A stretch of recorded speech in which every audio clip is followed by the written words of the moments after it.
సకల ఆశీర్వచన స్తోత్రములకు మించిన మీ ఘనమైన నామములో స్తుతించి ప్రార్థించి వేడుతున్నాము తండ్రి, ఆమేన్.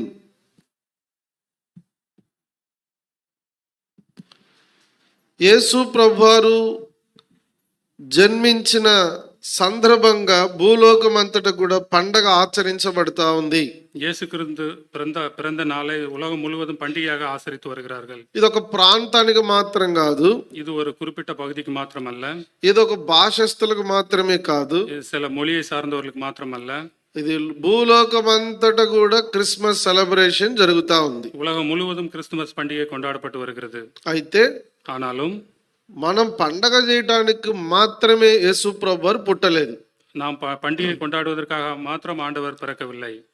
మనం బైబిల్ని కనుక పరిశీలిస్తే, బైబిల్ వేద వాక్యం బడి பார்க்கும்போது మీరు గమనిస్తే బైబిల్లో చాలా చరిత్ర రాయబడుతూ వచ్చింది. வேதாகமத்தில் அநேக சரித்திரங்கள் எழுதப்பட்டிருக்கிறது.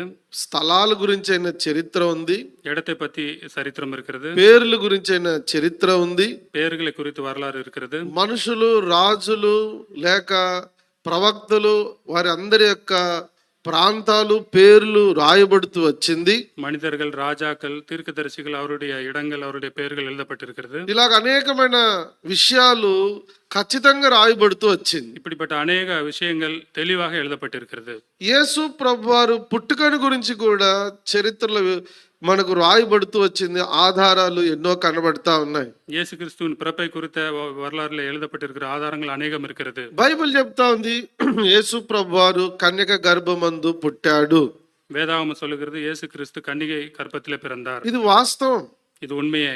అయితే ఇక్కడ ఒక మాట గుర్తు చేయాలని కోరుతున్నాను. இங்க ஒரு வார்த்தையை ஞாபகப்படுத்தி பார்க்கலாம். అయితే ఆయన ఏ డేట్ పుట్టాడో ఆ డేట్ బైబిల్లో రాయబడకుండా మరుగు చేయబడింది. அவர் எந்த நாளில பிறந்தார் என்று வேதாகமத்தில் குறிப்பிடப்படவில்லை. అయితే పుట్టాడు వాస్తవమే, அவர் பிறந்தார், அது உண்மையே. అయితే బైబిల్ అయితే మరుగు చేశాడు దేవుడు. எதற்காக அவர் பிறந்த நாளை குறிப்பிடவில்லை? మనము ఆచారపూర్వకంగా చేయకూడదు అంటానికే బైబిల్లో రాయబడలే. நாம் அதை ஒரு పழக்க వழக்கமாக செய்யக்கூடாது என்பதற்காகவே பைபிளில் எழுதப்படவில்லை. మనకు ప్రతిరోజు కూడా క్రిస్మస్, ప్రతిరోజు కూడా ఈస్టరే. நமக்கு ஒவ்வொரு நாளும் கிறிஸ்மஸ், ஒவ்வொரு நாளும் ஈஸ்டர். కనుక పండగ క్రైస్తవులుగా ఉండక ఆత్మీయమైన క్రైస్తవులుగా మనం ఉండాలన్నదే దేవుని యొక్క ఉద్దేశం. நம் பண்டிகை கொண்டாடுகிற கிறிஸ்தவர்களாக இல்லாமல் ஆவிக்குரிய கிறிஸ்தவர்களாக வாழ்வதே முக்கியம். పండగ అంటే వస్తుంది పోతా ఉంటుంది. பண்டிகை என்றால் அது வரும் போகும். ఈ సంవత్సరం వచ్చింది డిసెంబర్, మరలా వచ్చే సంవత్సరం వచ్చింది అనమాట. இந்த வருஷத்துல டிசம்பர் வந்தது போனது, மறுபடியும் அடுத்த வருஷம் டிசம்பர் வரும். కనుక మనము ఆచారపూర్వకంగా పండగ క్రైస్తవులుగా ఉండక ఆత్మీయంగా వాక్యానుసారమైన దేవుని ప్రజలంగా ఉండటం అనేది ప్రాముఖ్యం. பழக்க வழக்கமாக பண்டிகை கொண்டாடுகிற கிறிஸ்தவர்களாக இல்லாமல் ஆவிக்குரிய வகையில வாழ்கிற கிறிஸ்தவர்களாக இருக்க வேண்டும். యేసు ప్రభువారు డిసెంబర్ 25 పుట్టాడంటానికి ఎన్నో ఆధారాలు కూడా ఉన్నాయి. இயேசு கிறிஸ்துவானவர் டிசம்பர் 25ஆம் தேதி பிறந்தார் என்பதற்கு எவ்வளவு ఆధారங்கள் இருக்கிறது. కనుక ఆ ఆధారాలు కూడా మనకు కనబడదు. రసం అనే జర్మనీ ఆర్కియాలజిస్ట్ గారు 1820లో ఆయన సిరియా దేశంలో ఆయన తవ్వకాన్ని ప్రారంభిస్తా వచ్చాడు. சிரியா தேசத்தில் ஒரு రసం అనే జర్మనీ ఆర్కియాలజిస్ట్, வசம் என்கிற ஜெர்மனி ரசம் என்கிற ஜெர்மன் தொல்பொருள் ஆராய்ச்சியாளர் இதை குறித்து எழுதி வந்தார். 1820లో సిరియా దేశంలో ఆయన కురేని పట్టణాన్ని, ఆయన ఆడున్న ప్యాలెస్ ను ఆయన తవ్వకం చేస్తా వచ్చాడు. 1920 அவர் குலோனி என்ற పట్టణத்தில் இருக்கிற அரண்மனையை தோண்டி வந்தார். లూకా సువార్త 2వ అధ్యాయం మొదటి 2 వచనాల్లో మనకు ఆ 2 పేర్లు కనబడతాయి. லூக்கா எழுதின சுவிசேஷம் 2:1-2 அந்த 2 பேரும் எழுதப்பட்டிருக்கிறது. సిరియా దేశమునకు కురేనియు అనే ప్యాలెస్ అన్నమాట. ఇది కురేనియు సిరియా దేశమునకు అధిపతి అయి ఉన్నప్పుడు, సిరియా నాటిలే సిరేనియు என்பவன் தேசாதிபதியா இருந்தபோது, ఇక్కడ చరిత్ర ఆధారం ఏంటి అన్నప్పుడు, இந்த வரலாற்று ஆதாரம் என்னவென்று பார்க்கும்போது, అగస్తు అనే ఆయన, కైసరు అగస్తు అనే ఆయన సర్వలోకానికి ప్రజాసంఖ్య రాయాలని ఆజ్ఞాపిస్తా వచ్చాడు. அகஸ்து என்கிறவன் சர்வ ஜனங்களுக்கு குடிமதிப்பு எழுத வேண்டும் என்று கட்டளை பிறத்தான். అలాగూ రాయాలన్నప్పుడు అందరూ వారి వారి దేశాలకు వారి వారి ప్రాంతాలకు వెళుతా వచ్చారు. அவர் குடிமதிப்பு எழுதப்படுவதற்காக அவர்கள் தங்கள் சொந்த ஊர்களுக்கு போக வேண்டிய நிலைமை வந்தது. అలాగ వెళ్ళే సందర్భంలో యోసేపు మరియమ్మలు కూడా వెళ్ళారు. அவர் போகிற நாட்களில் யோசேப்பு மரியாவும் போனார்கள். ఆయన దావీదు గోత్రం అంటే యూదా గోత్రానికి చెందిన ఆయన ఈ యోసేపు అనే ఆయన.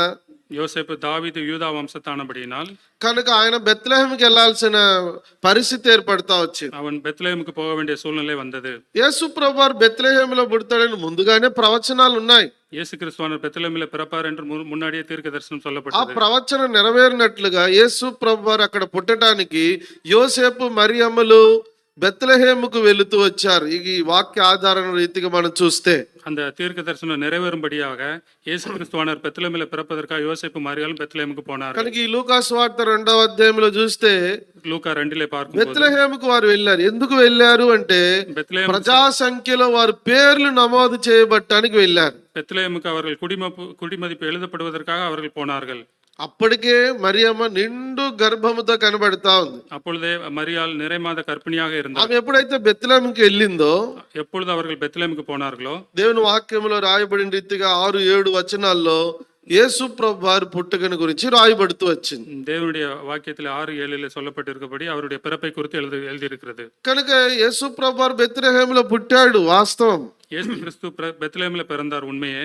అప్పుడు ప్రజా సంఖ్య రాయబడటానికి వారు వెళ్ళారు కదా, గుర్తు పెట్టుకోండి ఈ మాట. அவர்கள் குடிமதிப்பு எழுதப்படுவதற்காக போனார்கள், இதை ஞாபகம் வைத்துக் கொள்ளுங்கள். ఇప్పుడు ప్రజా సంఖ్యలో குடிமதிப்பு అందరి పేర్లు రాయబడతా వచ్చింది. எல்லாருடைய பெயர்களும் எழுதப்பட்டது. యేసు ప్రభు వారు పుట్టాడు కదా, இயேசு பிரபு பிறந்தார், ఆయన పేరు కూడా రాయబడుతూ వచ్చింది. அவர் பெயர் கூட எழுதப்பட்டது.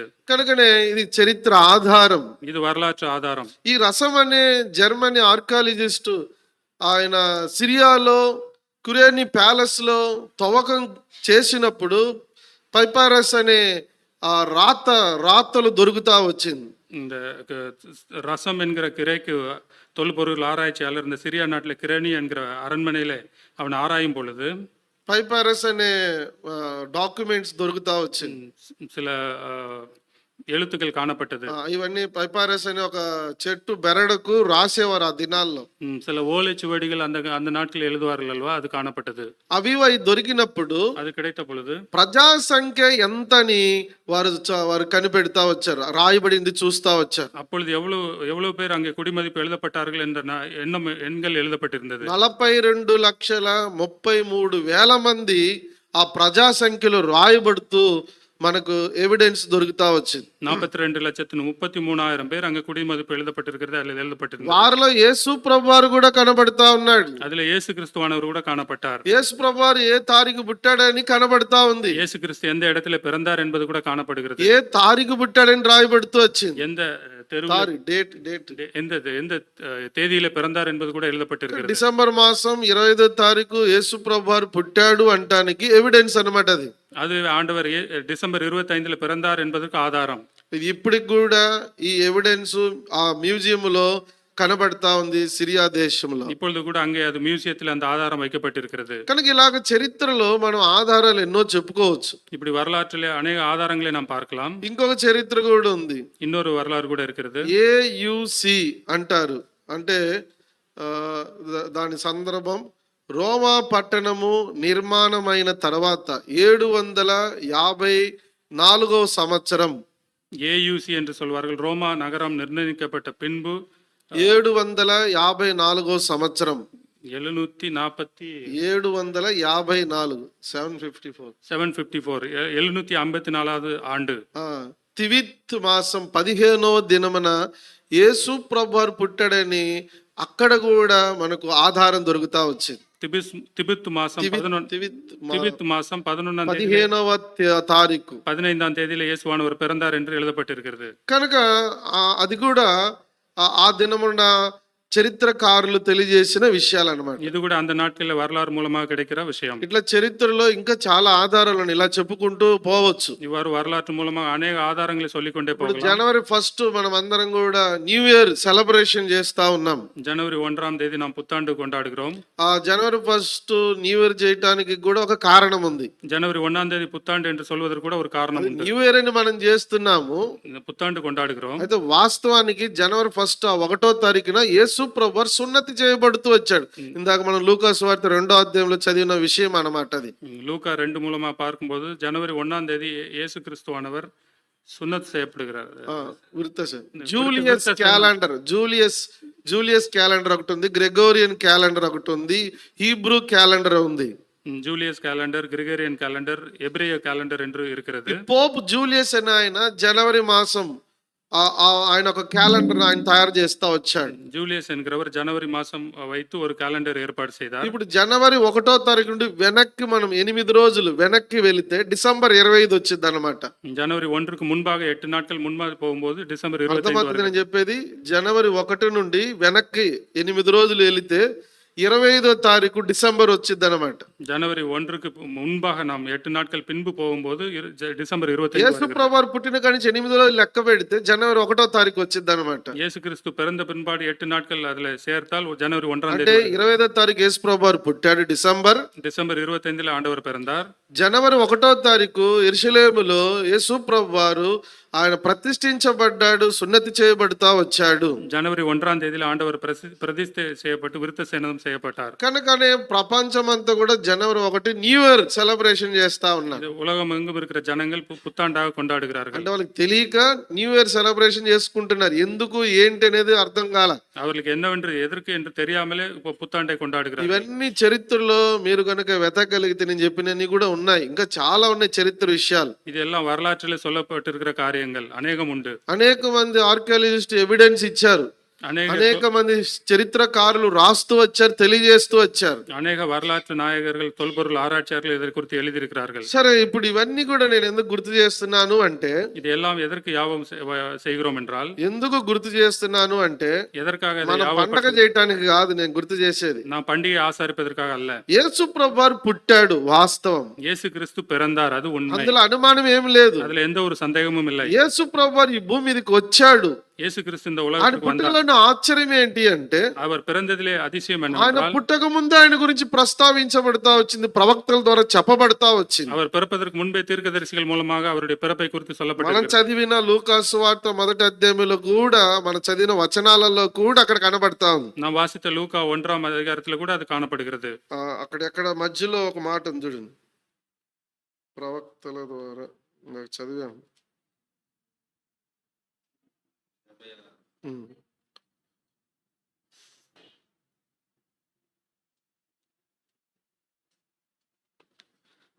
75 తర్వాత కింది భాగంలో చూడండి, దీని గురించి ఆయన ఆది నుండి తన పరిశుద్ధ ప్రవక్తల నోట పలికించెను, పరిశుద్ధ ప్రవక్తల చేత పలికించెను. தமிழ்ல చూడండి 75 அதாவது இங்க தெலுங்குல எல்லாம் சேர்ந்து படிங்க, చదవండి. 73 ఎన్నో వచనం? 73. సరే, అక్కడ ఒక మాట మనకు కనబడతా ఉంది, గమనించారా? அங்க ஒரு வார்த்தை காணப்படுகிறது, பாருங்கள். ఇప్పుడు నేను చదివిన మాట ఏం మాట అది? நாம் வாசித்த வார்த்தை என்ன? తన పరిశుద్ధ ప్రవక్తల నోట పలికించిన, ఆది నుండి అనే మాట గమనించండి. ఆది முதற்கொண்டிருந்த தம்முடைய பரிசுத்த தீர்க்கதரிசிகளின் ఏ ఒక్కరి పుట్టుకను గురించి కూడా ముందుగా ప్రకటించబడలేదు. యేసు ప్రభువు ఒక్కరి గురించి మాత్రమే ముందుగా ప్రకటించబడతా వచ్చింది. யாருடைய பிறப்பை குறித்து அது முன்பதாகவே சொல்லப்படவில்லை, இயேசு கிறிஸ்துவின் பிறப்பை மாத்திரம் சொல்லப்பட்டிருக்கிறது. ఇది దేవుని వాక్యం, సత్యం. இது தேவனுடைய ఆది నుండి తన పరిశుద్ధ ప్రవక్తల ద్వారా దేవుడు పలికాడు. ஆதி முதற்கொண்டு தம்முடைய பரிசுத்த தீர்க்கதரிசிகள் சொன்ன வாக்கின்படி ஆண்டவர் பிறந்தார். క్రీస్తు పూర్వము 4000 సంవత్సరాల క్రితమే యేసు ప్రభువు పుడతాడని ఆది కాండములో ప్రవచనం కనబడతా ఉంది. கிறிஸ்துவுக்கு முன்பு 4000 ஆண்டுகளுக்கு முன்பதாகவே ஆண்டவர் பிறப்பார் என்று சொல்லப்பட்டிருக்கிறது. ఇది ముందుగానే చెప్పబడిన ప్రవచనం, இது முன்பாக சொல்லப்பட்ட தீர்க்க தரிசனம். క్రీస్తు పూర్వం 1500 సంవత్సరాలకు పూర్వం இது கிறிஸ்து பிறப்புக்கு యేసు முன்பதாக ప్రభువారు పుడతాడని సంఖ్యాకాండంలో ప్రవచనం కనబడతా ఉంది. எண்ணாகமத்தில் ஆண்டவர் பிறப்பார் என்று வார்த்தை காணப்படுகிறது. క్రీస్తు పూర్వం 700 సంవత్సర కాలములో యేసు ప్రభువారు పుడతాడని యెషయా గ్రంథములో ప్రవచనం కనబడతా ఉంది. ஆண்டவர் பிறப்பதற்கு முன்பாக 700 ஆண்டுகளுக்கு முன்பதாகவே ஏசாயா தீர்க்கதரிசியின் புத்தகத்திலே அவருடைய பிறப்பை క్రీస్తు పూర్వం 400 సంవత్సరాల క్రితమే యేసు ప్రభువారు పుడతాడని మీకా గ్రంథంలో రాయబడుతూ వచ్చింది. கிறிஸ்துவுக்கு முன் 400 ஆண்டுகளுக்கு முன்பாகவே மீகா தீர்க்கதரிசியின் வார்த்தை காணப்படுகிறது. ఇలా మనము ఆది నుండి మనం చూడగలిగితే అనేకమైన ప్రవచనాలు మనకు కనబడతా ఉంది యేసు ప్రభువారి యొక్క పుట్టుక గురించి. இவ்வாறு ஆதியிலிருந்து நாம் பார்க்கும்போது அநேக வார்த்தைகள் ஆண்டவருடைய பிறப்பை குறித்து சொல்லப்பட்டிருக்கிறதை కనుక பார்க்கலாம். యేసు ప్రభువారు పుట్టాడు, అందులో ఎలాంటి అనుమానం లేదు. இயேசு கிறிஸ்து பிறந்தார், அதில் எந்த ஒரு சந்தேகமும் இல்லை. యేసు ప్రభువారు పుట్టుకలో అనేకమైన మేలులు కూడా కనబడతా ఉన్నాయి. ஆண்டவருடைய பிறப்பின் நிமித்தம் அநேக நன்மைகள் கூட நமக்கு காணப்படுகிறது. మొదటి భాగంలో మనం ఉదయకాలం ఆరాధన కొరకై దేవుని వాక్యం విని ప్రభుని ఆరాధించాం. முதலாவது செய்தியிலே ஆராதனைக்காக நாம் ஆண்டவருடைய வார்த்தையை கேட்டு ஆராதித்தோம். ఈ రోజు ఈ క్రిస్మస్ సందర్భంగా మనం చదివిన భాగములకి మనం వెళ్తాం. இந்த கிறிஸ்துமஸ் நாளிலே நாம் வாசித்த வசனத்தின் பக்கம் போகலாம். మనం ఆచారపూర్వకంగా కాకుండా ఆత్మీయంగా మనము దేవుని వాక్యం వినటం, తెలుసుకోవటం, వాక్యానుసారంగా ఉండటం అనేది ప్రాముఖ్యం. இது ஒரு பழக்க வழக்கமாக இல்லாமல் ஆவிக்குரிய வகையில் ஆண்டவருடைய வார்த்தையை கேட்டு ஜீவிப்பது மிகவும் முக்கியம். కనుక ఆయన పుట్టిన ఉద్దేశం వేరు. அவர் ఎదర్కాக பிறந்தார். ఇప్పుడు ఆ ఉద్దేశం పోయి ఇష్టానుసారంగా పండగలు ఆచరిస్తా ఉన్నారు. அவருடைய பிறப்பை விட்டுவிட்டு அவர்கள் இஷ்டப்படி பண்டிகையை ఆయన ஆசரித்து வருகிறார்கள். పుట్టాడు అనేది ప్రాముఖ్యమైందే. அவர் பிறந்தது முக்கியம் என்றால் ఆయన ఎందుకు పుట్టాడు అనేది అర్థం చేసుకోలేక కొంతమంది அவர் எதற்காக பிறந்தார் என்று புரியாமல் அநேகர் இருக்கிறார்கள். ఏదో సెలబ్రేషన్ మీద మాత్రమే వారు మనసు ఉంచుతున్నారు కానీ அவர்கள் ఆయన పుట్టిన ఉద్దేశం వైపు తమ మనసు ఉంచట్లేదు. அவர் எதற்காக பிறந்தார் என்பதில் நோக்கமா இல்லாமல் கொண்டாட்டத்திலே நோக்கமா இருக்கிறார்கள். త్రాగేవారు త్రాగుతా ఉన్నారు, குடிக்கிறவர்கள் డాన్స్ குடிக்கிறார்கள், ఆడేవారు డాన్స్ ఆడుతా ఉన్నారు, ஆட்டம் ஆடுகிறவர்கள் చాలా ஆடுகிறார்கள். కోలంగా ఎన్నెన్నో భయంకరమైన కార్యాలు చేసే వాళ్ళు ఎంతో మంది ఉన్నారు. இன்னும் அநேக காரியங்களை செய்து வருகிறார்கள். మీకు ఎంతమంది గుర్తుందో ఒకసారి ఫస్ట్ టైం సునామీ వచ్చిన ఇయర్ గుర్తుందా? முதல்ல 2004లో డిసెంబర్లో సునామీ వచ్చింది ఫస్ట్ టైం. டிசம்பர் 2004 சுனாமி முதலாவதாக வந்தது. అప్పుడు చాలా ప్రపంచ వ్యాప్తంగా చాలా నష్టం కూడా జరుగుతా వచ్చింది. அநேக தேசங்கள் அநேக நஷ்டங்கள் ஏற்பட்டது. అది 25వ తారీఖు అనుకుంటా, 25, 24, 26 కదా, ఎస్ 26. అది క్రిస్మస్ అయిన తర్వాత జరిగిన విషయం. அது கிறிஸ்துமஸ்க்கு அடுத்த நாள்ல நடந்த விஷயம். నేను విన్న వార్త ఏంటంటే நான் கேட்ட வார்த்தை అండమాన్ దీవులలో కూడా కొంతమంది క్రైస్తవులు ఉన్నారు. அந்தமான் தீவுல கூட கொஞ்சம் கிறிஸ்தவர்கள் இருந்தார்கள். వారిలో అనేకులు ఇచ్చలు విడిగా త్రాగుచు ఆ బీచ్ల వైపు వారు పండగను ఎట్లా పడితే అట్లా సెలబ్రేషన్ చేస్తూ వచ్చారు. அவர்கள் தங்களுடைய இஷ்டப்படி குடித்து அந்த பீச்சிலே அவர்கள் இருந்தார்கள். సముద్రం వారిని వచ్చి అలాగే సముద్రంలోకి లాగివేస్తా వచ్చింది. சமுத்திரம் வந்து அவர்களை விழுங்கி போயிற்று. ఎంతో మంది చనిపోయారు. எவ்வளவு பேர் மரித்து போனார்கள். కనుక ప్రియమైన వారిలారా, విచ్చల విడిగా మన ఆడుటకు, తినుటకు, త్రాగుటకు యేసు ప్రభువారు పుట్టలేదు. நம்முடைய இஷ்டப்படி ஆடுவதற்கும் கொண்டாடுவதற்கும் ஆண்டவர் பிறக்கவில்லை. సంతోషించాలి, ఆరాధించాలి, నమస్కరించాలి.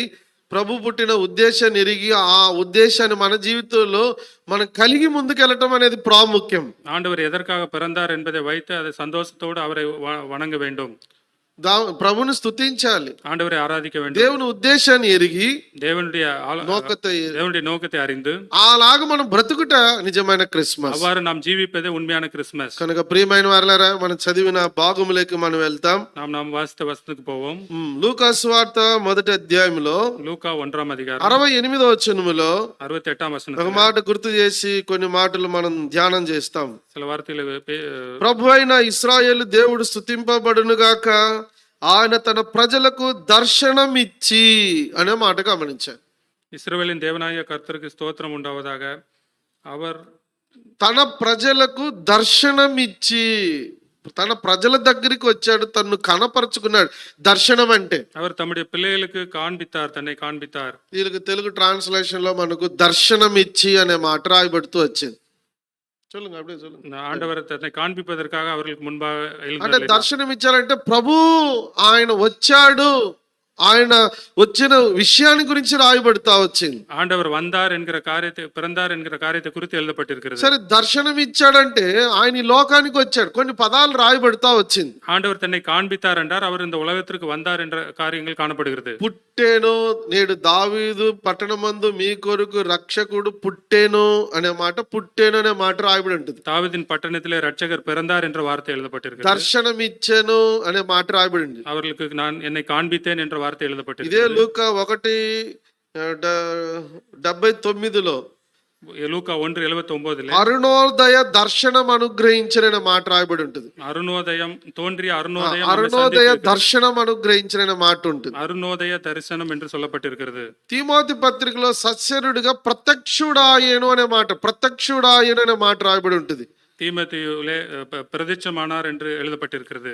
మొదటి తిమోతి పత్రిక 1:15 రక్షించుటకు వచ్చననే మాట రాయబడి ఉంటుంది. 1 தீமோத்தேயு 1:15 ரட்சிப்பதற்காக வந்தார் என்று எழுதப்பட்டிருக்கிறது. లూకా సువార్త 10:19 నశించిన దాన్ని వెదక్కుంటూ వచ్చాడని రాయబడుతూ వచ్చింది. லூக்காவிலே இழந்து போனதை ரட்சிப்பது தேடி தேடி வந்தார் என்று எழுதப்பட்டிருக்கிறது. ఇలాగ మనం వాక్యంలో చూస్తే యేసు ప్రభువారి యొక్క పుట్టుకను గురించి రకరకాలుగా వివరించబడతా వచ్చింది. இவ்வாறு நாம் வேதத்திலே பார்க்கும்போது ஆண்டவருடைய பிறப்பை குறித்து விதவிதமாக எழுதப்பட்டிருக்கிறது. వచ్చాడు, దర్శనం ఇచ్చాడు, ప్రత్యక్షుడయ్యాడు, పుట్టాడు, ఈ పదాలన్నీ రాయబడతా వచ్చింది. வந்தார், தன்னை தானே காண்பித்தார், வெளிப்படுத்தினார், தேடினார் என்று எழுதப்பட்டிருக்கிறது. సరే, ఇప్పుడు ఈ లూకాసు వార్తలో కూడా మనకు అదే అలాంటి పదములలో ఒక పదమే దర్శనం ఇచ్చాను అనే మాట రాయబడతా వచ్చింది. லூக்காவில கூட வாசிக்கிற ஒரு வார்த்தை அவர் தன்னை காண்பித்தார் என்று. ఇప్పుడు యేసు ప్రభువు ఎందుకు ఈ లోకానికి వచ్చాడు అంటానికి ఒక 5 విషయాలు నేను త్వరగా చెప్పి ముగిస్తాను. எதற்காக ஆண்டவர் இந்த உலகத்திற்கு வந்தார் என்ற 5 காரியங்களை குறித்து விவரித்து இந்த செய்தியை முடிக்கிறோம். యేసు ప్రభువారు ఎందుకొరకు ఈ భూమి మీద జన్మించాడు, చాలా విషయాలు ఉన్నాయి బైబిల్లో, చాలా విషయాలు ఉన్నాయి. இயேசு கிறிஸ்துவானவர் எதற்காக இந்த உலகத்தில் பிறந்தார் என்று வேதாகமத்தில் அநேக வார்த்தைகள். ఆయన గురించి ముందుగా ప్రవచనాలు నెరవేర్చడానికి, அவரை குறித்து முன்பதாக எழுதப்பட்ட தீர்க்க தரிசனத்தை ఆయన நிறைவேற்றுவதற்காக, గురించి ఏదైతే చెప్పబడిందో వాటన్నిటిని యేసు ప్రభువారు సంపూర్ణంగా నెరవేర్చి ముగించేశాడు. அவரை குறித்து என்னென்னவெல்லாம் சொல்லப்பட்டிருந்தோ அதையெல்லாம் நிறைவேற்றுவதற்காக, ఆయన పుట్టుకలో ఉన్న ఆశ్చర్యం అది, அவருடைய பிறப்பில் இருக்கிற ஆச்சரியம் அது ముందుగా ఆయన గురించి చెప్పబడతా వచ్చింది. முன்பதாகவே அவருடைய பிறப்பை குறித்து ఆయన சொல்லப்பட்டது. పుట్టినప్పుడు తూర్పు దిక్కున నక్షత్రం ఉదయించింది. கிழக்கிலிருந்து ஒரு நட்சத்திரம் அவர் பிறந்தபோது தோன்றினது. ఆయన పుట్టుకలో ఉన్న ఆశ్చర్యం అది. அவருடைய பிறப்பே ஒரு ஆச்சரியம். ఇట్లా ఒక్కొక్కటి మనం చూడగలిగితే ఆయన పుట్టుకలో ఎన్నో ఆశ్చర్యాలు కనబడతా ఉంది. இது ஒவ்வொன்றையும் நாம் பார்க்கும்போது அவருடைய பிறப்பில் எவ்வளவோ ஆச்சரியங்கள் இருக்கிறது. మొట్టమొదటిగా ఆయన పుట్టినప్పుడు ఆ వార్త, ఆ మెసేజ్ ఎవరు చెప్పారు, ఎవరికి చెప్పారు? முதலாவதாக அவர் பிறந்தபோது சொல்லப்பட்ட வார்த்தை யாருக்கு யார் சொன்னார்கள்? ఎవరు చెప్పారు, ఎవరికి చెప్పారు? யார் சொன்ன வார்த்தை யாருக்கு சொன்னார்கள்? తెలుసు కదా మనకు, చెప్పండి. దేవదూతలు చెప్పారు ఆయన వార్తను. கர்த்தருடைய தூதனானவர் அந்த வார்த்தையை పరలోకం சொன்னார். వచ్చిన సైన్య సమూహంలో దేవదూత ప్రకటిస్తా వచ్చాడు. பரலோகத்திலிருந்து கர்த்தருடைய தூதன் அந்த வார்த்தையை சொன்னார். సౌండ్ పెట్టు. తర్వాత రెండవది ఎవరికి చెప్పారు? யாருக்கு சொன்னார்கள்?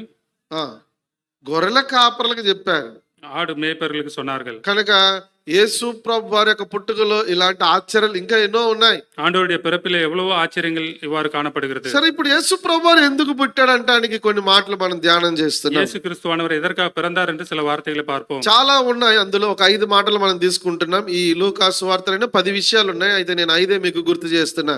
லூக்காவிலே 10 விஷயங்கள் இருக்கிறது, 5 மாத்திரம் ஞாபகப்படுத்துவோம். మొదటి మాట, முதலாவது வார்த்தை తెలుగు ట్రాన్స్లేషన్ లో 68 నుంచి 75 వరకు కలిసి ఉంది.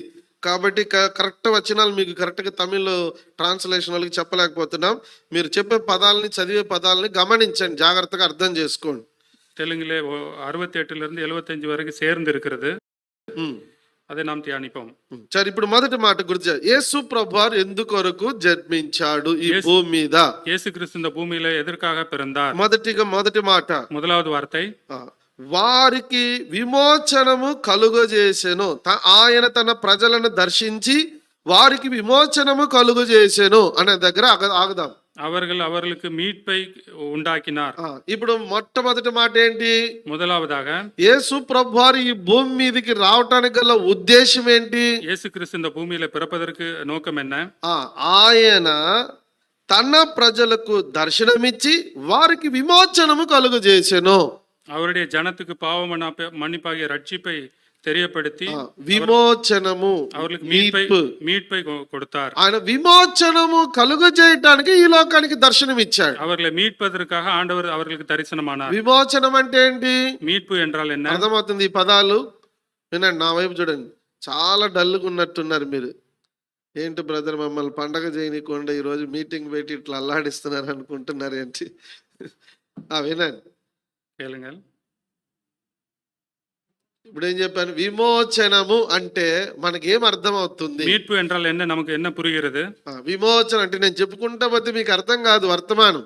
சொல்லிக்கொண்டே போனால் உங்களுக்கு కొన్ని புரியாது. పదాలు మనం విడదీసి దాని లోతైన విషయాలు తెలుసుకుంటేనే మనకు అర్థమైద్ది. சில வார்த்தைகளுக்கு உள்ளாக நாம் போகும்போது தான் அது நமக்கு புரியும். విమోచనం అంటే ఏంటి? மீட்பு என்றால் என்ன? విమోచనం అంటే ఏంటి? పాపం నుండి విడుదల. సరే, నేను చెప్తానులే, మీరు కొన్ని కరెక్ట్ గా చెప్తున్నారు. విమోచనము అంటే మీట్పు என்றால் ఎక్కడో ఒక స్థలములో లేక వస్తువు కావచ్చు, వ్యక్తి కావచ్చు, బంధింపబడినప్పుడు, లాక్ అయినప్పుడు అక్కడ నుండి వ్యక్తినో లేక వస్తువునో విడిపించబడటమే దానినే విమోచనము అంటారు. ஏதாவது ஒரு இடத்துல ஒரு பொருளோ இல்ல ஒரு மனுஷனோ மாட்டிக்கொண்டு இருக்கும்போது அவனை அந்த இடத்துல இருந்து மீட்பதே மீட்பு என்று சொல்லப்படுகிறது. ఇప్పుడు తమిళ్లో మీకు అర్థమైంటుంది ఆ పదం. మీట్పు అంటే మీట్పు పడై అంటారు. మీట్పు పడై ఎప్పుడు వస్తారు చెప్పండి? ఎప్పుడు వస్తాయి చెప్పండి? తమిళ ఎప్పుడు? ఫ్లడ్ వచ్చినప్పుడు ఇంట్లో పడిపోయి ఉంటారు, బయటికి రాలేని పరిస్థితి, చుట్టూ నీళ్ళుంటాయి, హెలికాప్టర్ వస్తుంది, అక్కడ రెస్క్యూ టీమ్ వస్తుంది, వారిని మీట్పు పడై అంటారు. வெள்ளம் சூழ்ந்திருக்கும் போது அங்கே அவர்கள் மீட்பு படை வந்து அவர்களை காப்பாற்றுவார்கள். సో ఇప్పుడు మనకు విమోచనం అంటే అర్థమయ్యే పదం ఏంటి అంటే, நமக்கு மீட்பு என்றால் என்ன புரிகிறது? మానవుడు ఈ లోకములో ఏదో ఒక దానికి బానిసగా అలాగూ బంధింపబడిన పరిస్థితుల్లో కనబడతా ఉంటున్నాడు. மனுஷன் இந்த உலகத்துல ஏதாவது ஒரு விஷயத்துக்கு அடிமைப்பட்டு அதிலே மாட்டிக்கொண்டு இருக்கிறான். వాటిలో నుండి ప్రభు విడిపించాలనే, విమోచించాలనే యేసు ప్రభు వారు ఈ భూమి మీదకి వచ్చాడు. அதுல இருந்து அவர்களை தப்புவிப்பதற்காக ஆண்டவராக இயேசு கிறிஸ்து இந்த பூலோகத்திற்கு வந்தார். అందుకనే దేవుని వాక్యములో ఇలా రాయను, ఒకడు దేని చేత చదువుదాం, ఆ మాట చదివితే మీకు అర్థమైంది. రెండవ పేతురు పత్రిక 2వ అధ్యాయం 2 పేతురు 2వ అధ్యాయం 19వ వచనం అందరం కలిసి చదువుతాం. 2 Peter chapter 2 verse 19 all together అందరం కలిసి చదువుతాం. తామే భ్రష్టత్వమునకు దాసులై ఉండి అట్టి వారికి స్వాతంత్ర్యం ఇత్తునని చెప్పుదురు. ఒకడు దేని వలన జయింపబడునో దానికి దాసుడగును కదా. ఇప్పుడు అర్థమైంది అనుకుంటే ఈ పదం. ఒక్కడు దేని వలన జయింపబడునో దానికి దాసుడు అన్నమాట.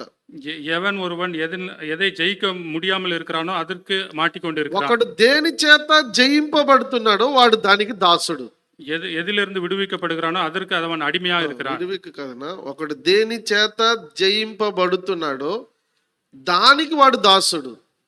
ஒருவன் எதனாலே எதை கொண்டு ஜெயிக்கப்படுகிறானோ அதற்கு அவன் அடிமை.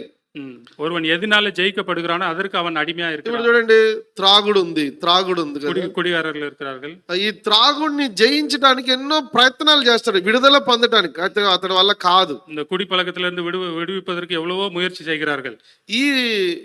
ఈ త్రాగుడు అనేది ఆ వ్యక్తిని జయిస్తా ఉంది కనుక ఈ త్రాగుడికి ఆ వ్యక్తి బానిసగా కనబడతా ఉన్నాడు. కుడిపలకం అవனை అడిమయాగ వైతిరుக்கிறது, அதனால அவன் అడిమయా இருக்கிறான். ఇలాగూ లోకములో మనుషులందరూ కూడా రకరకాలైన వాటికి బానిసలుగా దాసత్వంలో బంధింపబడి కనబడతా ఉన్నారు. ఇవ్వారు இந்த உலகத்தில் இருக்கிற ஜனங்கள் எவ்வளவோ காரியங்களுக்கு அடிமைகளாக இருக்கிறார்கள். అందుకని విమోచకుడు రావాల్సిన అవసరం ఏర్పడింది. அதற்காகவே ஒரு மீட்பர் தேவைப்பட்டது. అందుకని విమోచకుడుగా యేసు ప్రభు అరుణోదయ దర్శనం అనుగ్రహించి భూమి మీదకి వచ్చాడు. அதற்காகவே రక్షகராக ஆண்டவராகிய இயேசு கிறிஸ்து அருணோதயமா இந்த உலகத்திலே பிறந்தார். ఒక్కొక్క రీతైన ఒక్కొక్క కార్యాలలో, ఈ లోకరీతిగా లోక కార్యాలలో బంధింపబడిన వారుగా అనేకులు కనబడతా ఉంటున్నారు. ஒவ்வொருவரும் இந்த உலக இச்சைகள் ஒவ்வொரு விஷயத்தில் அடிமைகளாக இருக்கிறார்கள். ఈ బానిసత్వం నుండి విడిపించడానికి యేసు ప్రభు వారు వచ్చారు. இந்த அடிமைத்தனத்திலிருந்து விடுவிப்பதற்காக దానినే విమోచనం అంటారు. அதே மீட்பு என்று சொல்கிறோம். ఆ విమోచనం ప్రజలందరికీ కలగాలని ఈ లోకానికి వచ్చాడు. அந்த மீட்பு ஜனங்கள் எல்லாருக்கும் கிடைக்க வேண்டும் என்று ஆண்டவர் வந்தார். అబ్రహాం లింకన్ కాలంలో జరిగిన సందర్భాన్ని మీకు గుర్తు చేస్తాను. ஆபிரகாம் லிங்கன் காலத்துல நடந்த விஷயம் இது. అబ్రహాం లింకన్ కాలములో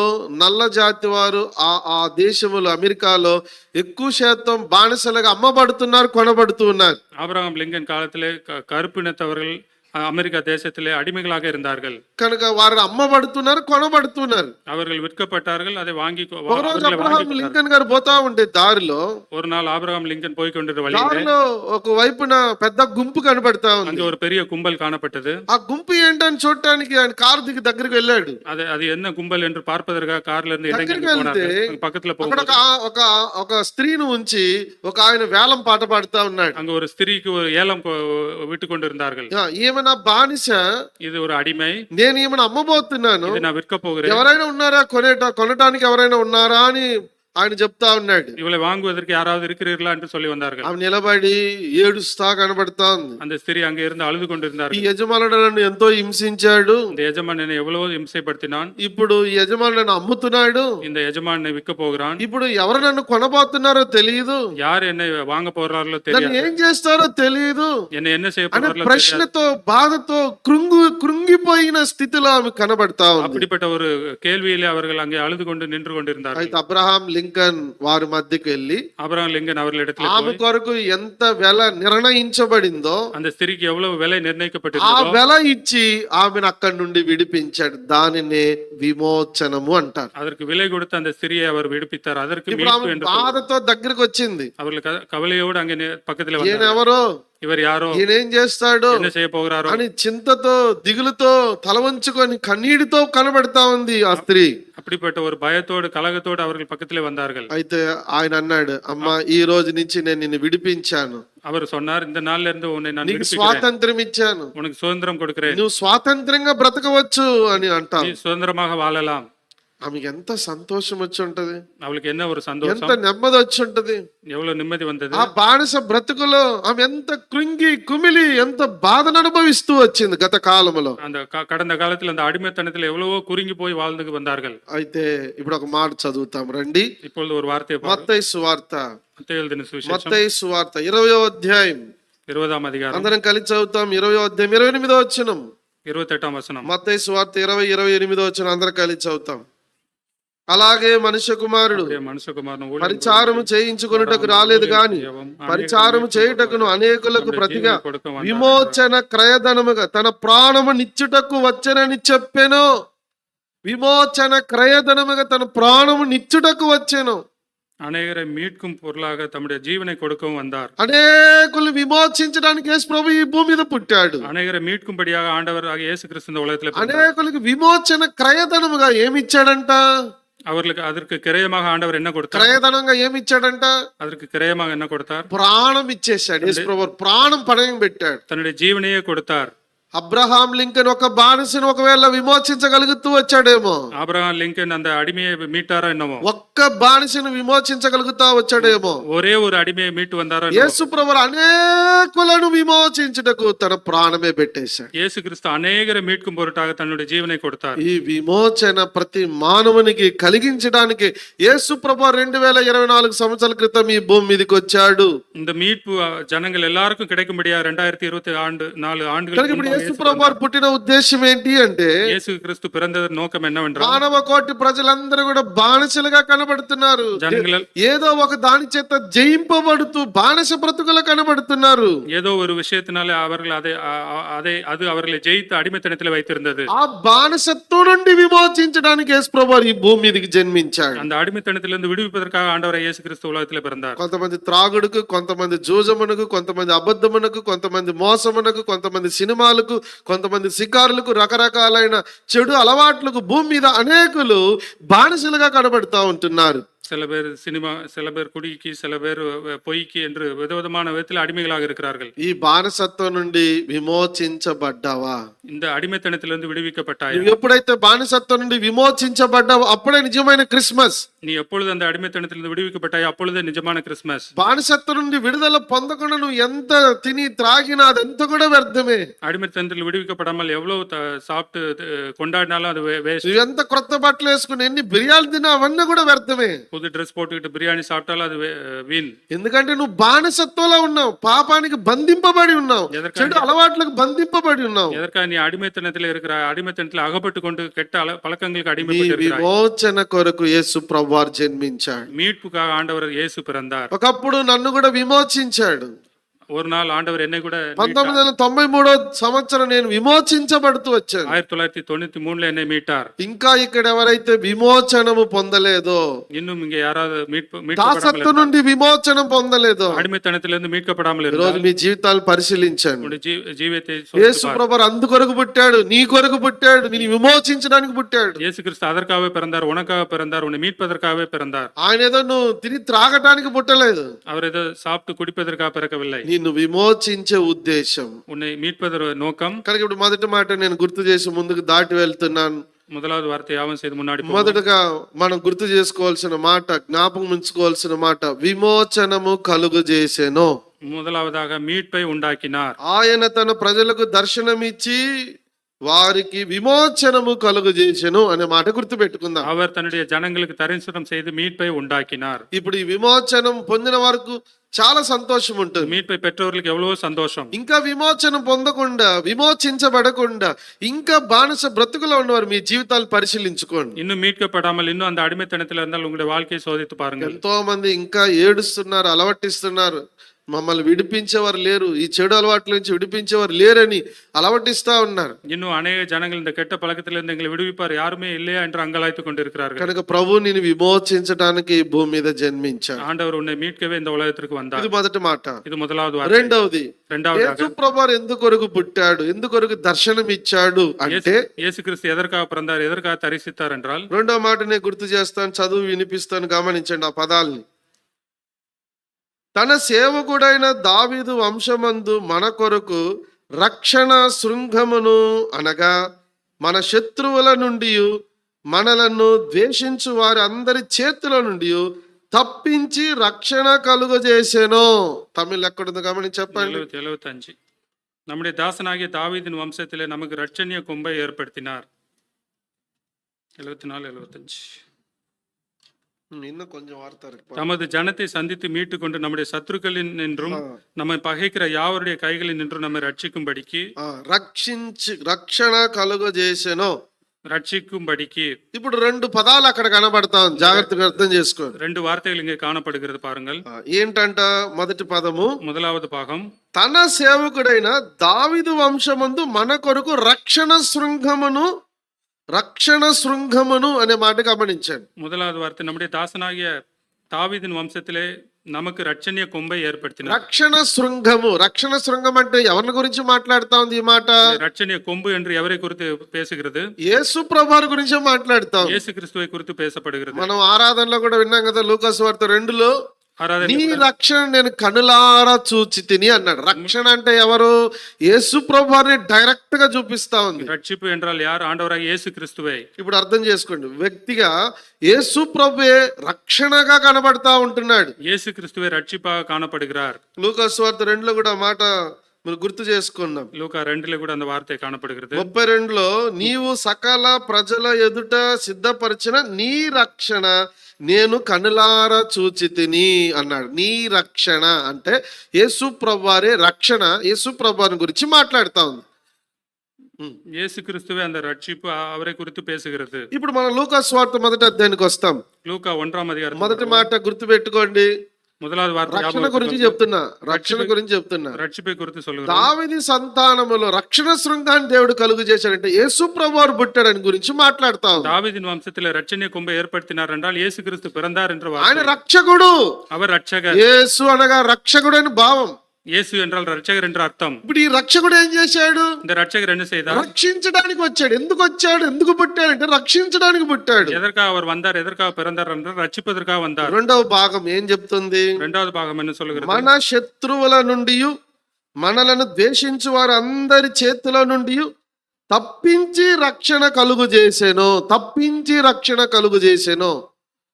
நம்முடைய சத்துருக்களில் நின்று நம்மை பகைக்கிற யாவருடைய கைகளில் நின்று நம்மை ரட்சிக்கும்படி ఆ రక్షకుడు, ఆ రక్షణ శృంగము அந்த ఈ రక్షక భూమి మీద జన్మించి அந்த ரட்சகர் ரட்சணிய கொம்பு இந்த உலகத்திலே பிறந்து శత్రుల చేతిలో నుండి మనలను తప్పించి రక్షణ కలుగు చేశాడంట. சத்துருக்களின் கையில் நின்று நம்மை தப்பித்து ரட்சித்தார். అంటే ఇప్పుడు ఎందుకొరకు దావీదు వంశములో యేసుప్రభు పేరు లెక్కింపబడింది? எதற்காக தாவீதின் வம்சத்திலே ஆண்டவருடைய பெயர் எழுதப்பட்டிருக்கிறது? అది ప్రవచనం నెరవేర్చడానికి ప్రభు అలాగూ కోరుకుంటూ వచ్చాడు. அது தீர்க்கதரிசனம் நிறைவேறப்படுவதற்காக ஆண்டவர் அவ்வாறு கேட்டு வந்தார். ఇప్పుడు ఆయనే రక్షణ, அவரே ரட்சிப்பு. ఆ రక్షకుడైన ఆయన ఈ భూమి మీదకి ఎందుకు వరకు పుట్టాడంటే మనలందరిని రక్షించడానికి.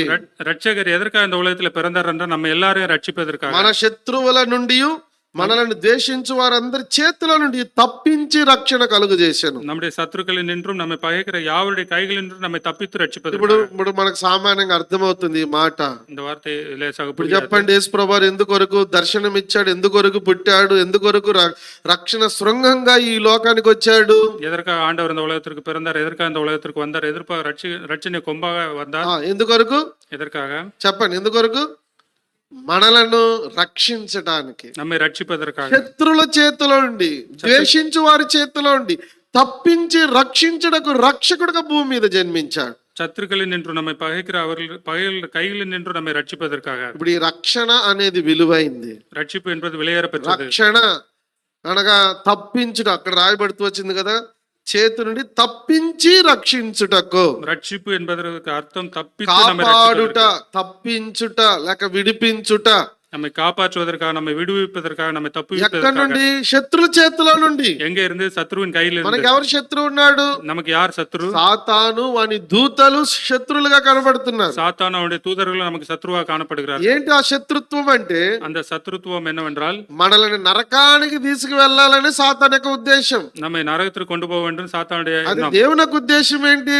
தேவனுடைய எண்ணம் మనల్ని என்ன? పరలోకం చేర్చాలని దేవుని యొక్క நாம் ఉద్దేశం. பரலோகம் சேர வேண்டும் என்று அவருடைய உத்தேசம். కనుక ఇప్పుడు ఆ శత్రువు మన మీద దాడి చేస్తా ఉన్నాడు. அந்த சத்ரு நம்ம மேலே, మనుషులందరూ కూడా శత్రు చేతిలో కనబడతా ఉంటున్నారు. மனுஷர்கள் எல்லாரும் சத்ருவின் கைகளிலே அகப்பட்டு கொண்டிருக்கிறார்கள். మనుషులందరూ కూడా సాతాను వేసిన ఆ గాలములో చిక్కుకొని కనబడతా ఉంటున్నారు. மனிதர்கள் எல்லாம் சாத்தானுடைய அம்பிலே விழுந்து போய் காணப்படுகிறார்கள். కనుక ప్రియమైన దేవుని బిడ్డలారా, ఈ రోజు మనం గుర్తుంచుకోవాల్సిన మాట ఏంటి అంటే, இந்த நாமளே தெரிந்து கொள்ள வேண்டிய வாக்கியம் என்னவென்றால், వాడు ఏం చేస్తున్నాడంటే సాతాను గురించి ఒక మాట చూడండి. హబక్కు గ్రంథం హబక్కు పేజీ నంబర్ 770 తెలుగులో, పేజీ నంబర్ 770 తెలుగులో హబక్కు గ్రంథం 1:15 అందరం కలిసి చదువుతాం.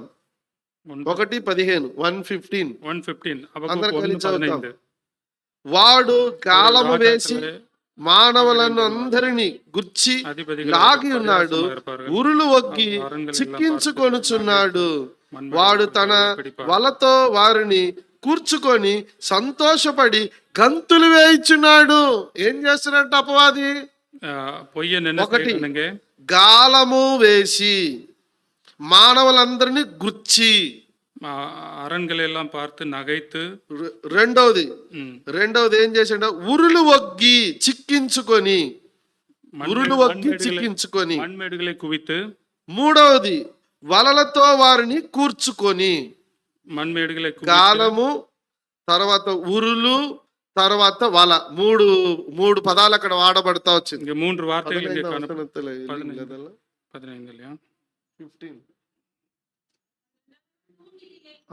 ఉంది కదా. ఇప్పుడు ఎన్ని వచ్చింది చెప్పండి, తమిళ చెప్పండి. ఎన్ని వచ్చింది? 3 వచ్చినాయా?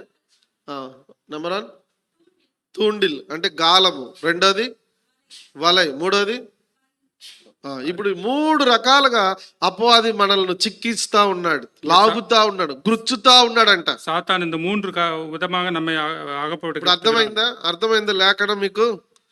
గాలం వేసి వాడు ఏం చేస్తున్నాడంట? గాలం వేసి మానవులందరినీ గుచ్చి తూండినాల్ ఇలుతుకొలుగురాన్. రెండవది ఉరులు ఒగ్గి చిక్కించుకుంటున్నాడు, లాక్ చేస్తున్నాడు. తన వలయిలే పిడితు, వలతో వారిని అందరినీ కూర్చుకుంటా ఉన్నాడు. వలయినాల్ పిడితు. సాతాను చేసే పని. ఇదెல்லாம் సాతాన్. ఎంతో మంది లోకములో సాతాను వేసిన గాలములో చిక్కుకొని కనబడతా ఉన్నారు.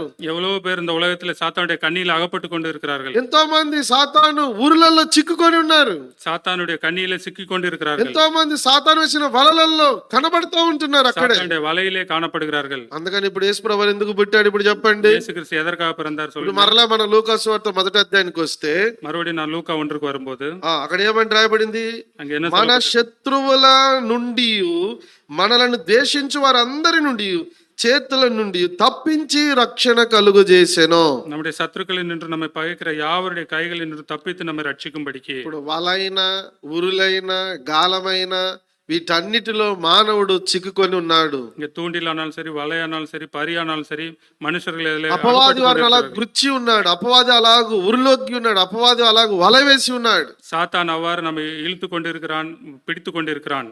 కనుక అక్కడ నుండి మానవుని రక్షించటానికే యేసు ప్రభువారు ఈ లోకానికి వచ్చాడు. அங்கே இருந்து மனுஷர்களை ரட்சிப்பதற்காக ஆண்டவராக இயேசு கிறிஸ்து உலகத்திற்கு வந்தார். ఇప్పుడు చేపలు పట్టడానికి ఏం వాడతారు? மீன் பிடிப்பதற்கு గాలం వాడతారు కదా. வலை ఆ போடுகிறார்கள். గాలానికి ఏం పెడతారు చెప్పండి? இந்த வலையில என்ன வைப்பார்கள்? వల కాదు, தூண்டில் என்ன வைப்பார்கள்? ఎర పెడతారా లేదా? இறை வைப்பார்கள். ఆ ఎర పెడితేనే పెద్ద పెద్ద చేపలు పట్టడానికి మీరు చూడండి చిన్న చిన్న చేపలు వేస్తారన్నమాట. பெரிய மீனை பிடிப்பதற்கு அதில் சிறிய மீனை வைப்பார்கள். ఇప్పుడు చేపలు పట్టడానికి ఎర వేస్తారు. மீனை பிடிப்பதற்கு இறை வைப்பார்கள். ఇప్పుడు సాతాను కూడా గాలం వేస్తారంటే ఆ గాలానికి ఏముంది? ఎర ఉంది. சாத்தான் கூட మనల్ని தூண்டில் పట్టడానికి, మనల్ని గుచ్చటానికి మనకి ఏది ఇష్టం దానిని మనకి వేసి మనల్ని గుచ్చి మనల్ని తన చేతిలో బానిసలుగా పెట్టుకొని కనబడతా ఉంటున్నాడు సాతానుడు. நமக்கு என்ன பிடிக்குமோ எது இஷ்டமோ அதை நம்மை பிடிப்பதற்காக அந்த தூண்டில் எந்த இறை வைக்குமோ அதை வைத்து நம்மை பிடிக்கிறான். కనుక యేసు ప్రభు వారి భూమి మీద పుట్టిన ఉద్దేశం ఏంటి అంటే இயேசு கிறிஸ்து இந்த உலகத்திற்கு మనలను பிறந்த நோக்கம் என்ன? రక్షించటానికి. நம்மை ரட்சிப்பதற்காக. అంటే ఆ గాలములో ఉన్న వారిని, ఆ ఉరులలో ఉన్నవారిని, ఆ వలలో చిక్కి ఉన్న వారిని తప్పించడానికి యేసు ప్రభు వారు ఈ భూమి మీదకి జన్మించాడు. அந்த தூண்டிலே இருக்கிறவர்களே, வலையினால் பிடிக்கப்பட்டவர்களே, பரியில சேர்த்துக் கொள்ளப்பட்டவர்களே விடுவிப்பதற்காக ஆண்டவர் ఎవరు మనల్ని విడిపించేవారు రాలేదు. நம்மை விடுவிப்பார் வேற யாரும் இல்லை. ఎవరు మనల్ని కాపాడటానికి రాలేదు. நம்மை காப்பாற்றுவதற்கு யாரும் வரவில்லை. రక్షకుడే రక్షణ శృంగంగా ఈ లోకానికి వచ్చాడు. ரட்சகரே ரட்சணிய கொம்பாக இந்த உலகத்திற்கு வந்தார். ఆయన యేసు అనగా రక్షకుడిగా ఈ లోకానికి వచ్చాడు. இயேசு கிறிஸ்து ரட்சகரா இந்த உலகத்திற்கு வந்தார். మనలను రక్షించే రక్షకుడు. நம்மை ரட்சிக்கிற ரட்சகர். కనుక ఇప్పుడు యేసు ప్రభు వారు పుట్టిన ఉద్దేశం అర్థమవుతుందా? ஆண்டவர் பிறந்த நோக்கம் புரிகிறதா? ఒకటి, మొదటిది ఏంటి? విమోచించటానికి. முதலாவதாக மீட்பதற்கு. రెండవది ఏంటి? இரண்டாவதாக రక్షించడానికి యేసు ప్రభు వారు పుట్టాడు. விடுவிப்பதற்காக. నువ్వు విమోచించబడ్డావా? నీవు రక్షించబడ్డావా? ప్రశ్న. மீட்கப்பட்டாயா, ரட்சிக்கப்பட்டாயா? అలాగూ నువ్వు విమోచించబడి రక్షించబడి ఉంటే నిజంగా రోజు క్రిస్మసే. மீட்கப்பட்டு விடுவிக்கப்பட்டிருந்தால் அனுதினமும் கிறிஸ்துமஸ். ఇప్పుడు మూడో మాట గుర్తు చేస్తాను. இங்க கூட இன்னொரு வார்த்தை. మూడో మాట, மூன்றாவது வார்த்தை. యేసు ప్రభు వారు పుట్టాడు. இயேசு கிறிஸ்து பிறந்தார். ఆయన పుట్టాడు గనుక మనం మూడో మాట ధ్యానం చేస్తున్నాం. அவர் பிறந்த நிமித்தம் மூன்றாவது வார்த்தை ஞாபகம் செய்வோம். లూకా సువార్త మొదటి అధ్యాయంలో మరొక పదాన్ని నేను చదువుతాను. అది తమిళ్ ఎక్కడ ఉందో చూడండి, ఈ మధ్యలో ఉంది, నేను చదువుతాను. ఆయన మన పితరులను కరుణించుటకును. చాలా, ఆయన మన పితరులను కరుణించుటకును. చదవండి, తమిళ్ ఆడను వెతకండి త్వరగా. కరుణించుటకు అనే మాట గమనించండి. இங்க இரக்கம் காண்பிப்பதற்காக. యేసు ప్రభువారు పుట్టిన ఉద్దేశం ఏంటి? இயேசு கிறிஸ்து பிறந்தது நோக்கம் ఇవన్నీ என்ன? ప్రవచనమే. இதெல்லாம் தீர்க்க தரிசனமே. అందరిని కరుణించాలని. எல்லாரையும் இரக்கம் காண்பிப்பதற்காக. పితరులు అంటే ఇశ్రాయేలు మాత్రమే కాదు, முற்பதாக்கள் என்றால் இஸ்ரவேல் மாத்திரமல்ல, కనుక మనల్ని అందరిని కూడా కరుణించడానికి యేసు ప్రభువారు పుట్టాడు. நம்ம எல்லாரும் மேலும் இரக்கம் காண்பிப்பதற்காக ஆண்டவர் பிறந்தார். కరుణించుటకు అనే మాట రాయబడింది. కరుణించుటకు అనే మాట రాయబడుతూ వచ్చింది. இரக்கம் காண்பிப்பதற்காக என்ற வார்த்தை இங்கே காணப்படுகிறது. ఇప్పుడు కరుణించుట దానికి బైబిల్లో కొన్ని సందర్భాలు బైబిల్లో మనకు కనబడతా ఉంటుంది. இங்க இரக்கம் என்பதற்கு அநேக வார்த்தைகள் காணப்படுகிறது. సరే, ఏంటి కరుణించటం అంటే మనం అర్థం చేసుకోవాల్సిన ఒక చిన్న ఎగ్జాంపుల్ చెప్తాను. బైబిల్ இரக்கம் என்றால் என்ன என்று புரிந்து கொள்வதற்கு சில కరుణించుట అంటే ఏంటి అనేది నేను చెప్తున్నా. இரக்கம் என்றால் రండి, మత్తయి సువార్త 18. மத்தேயு 18ஆம் அதிகாரம். మత్తయి సువార్త 18వ అధ్యాయం. కరుణించుట అంటే బైబిల్ తీయండి, అందరూ బైబిల్ చదవాలి, అందరు కలిసి చదవాల. మత్తయి సువార్త 18వ అధ్యాయం 33వ వచనం. 33ஆம் வசனம். అందరం చదువుతాం. నేను నిన్ను కరుణించిన ప్రకారం నీవును నీ తోటి దాసుని కరుణింపవలసి ఉండెను కదా అని వానితో చెప్పెను. நான் உனக்கு இறங்கினது போல நீயும் உன் உடன் வேலைக்காரனுக்கு இறங்க வேண்டாமோ என்று சொல்லி. అంటే ఇక్కడ యేసు ప్రభువారు చెప్పిన ఉపమానములో ఉన్న మాట இங்கே ஆண்டவராய் இயேசு கிறிஸ்து சொன்ன ஒரு உதாரணம்.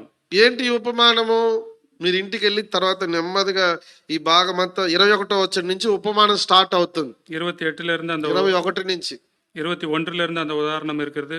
పేతురు వచ్చి యేసు ప్రభువారి దగ్గర అడుగుతాడు క్షమాపణ గురించి. నేను ఎన్నిసార్లు క్షమించాలి అంటానికి పేతురు వచ్చి యేసు ప్రభువారి దగ్గర అడిగిన సందర్భం అన్నమాట ఇది. நான் எத்தனை தடவை மன்னிக்க வேண்டும் என்று புரிந்து கொள்வதற்காக பேதுரு ஆண்டவரிடத்தில் கேட்ட வார்த்தை. యేసు ప్రభువారు ఒక కథ చెప్పాడు. இயேசு கிறிஸ்து ஒரு கதை కథ అంటే சொன்னார். కట్టు కథ కాదు, ఇవన్నీ వాస్తవాలైన విషయాలు ప్రభు చెప్తున్నాడు. இதெல்லாம் உண்மையான காரியங்களே ஆண்டவர் சொன்னார். ఒక దాసుడు ఒక యజమానునికి అప్పయ్యాడంట.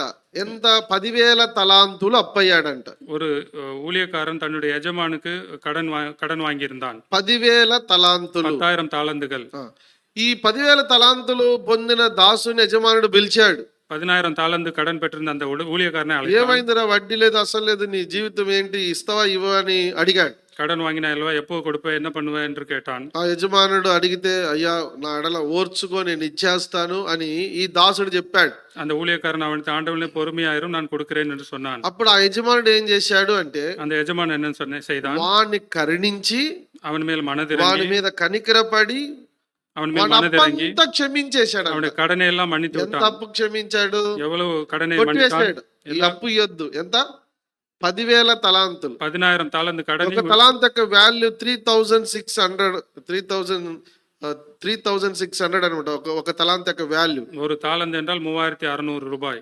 ఇంటూ 10,000 ఇస్ ఈక్వల్ టు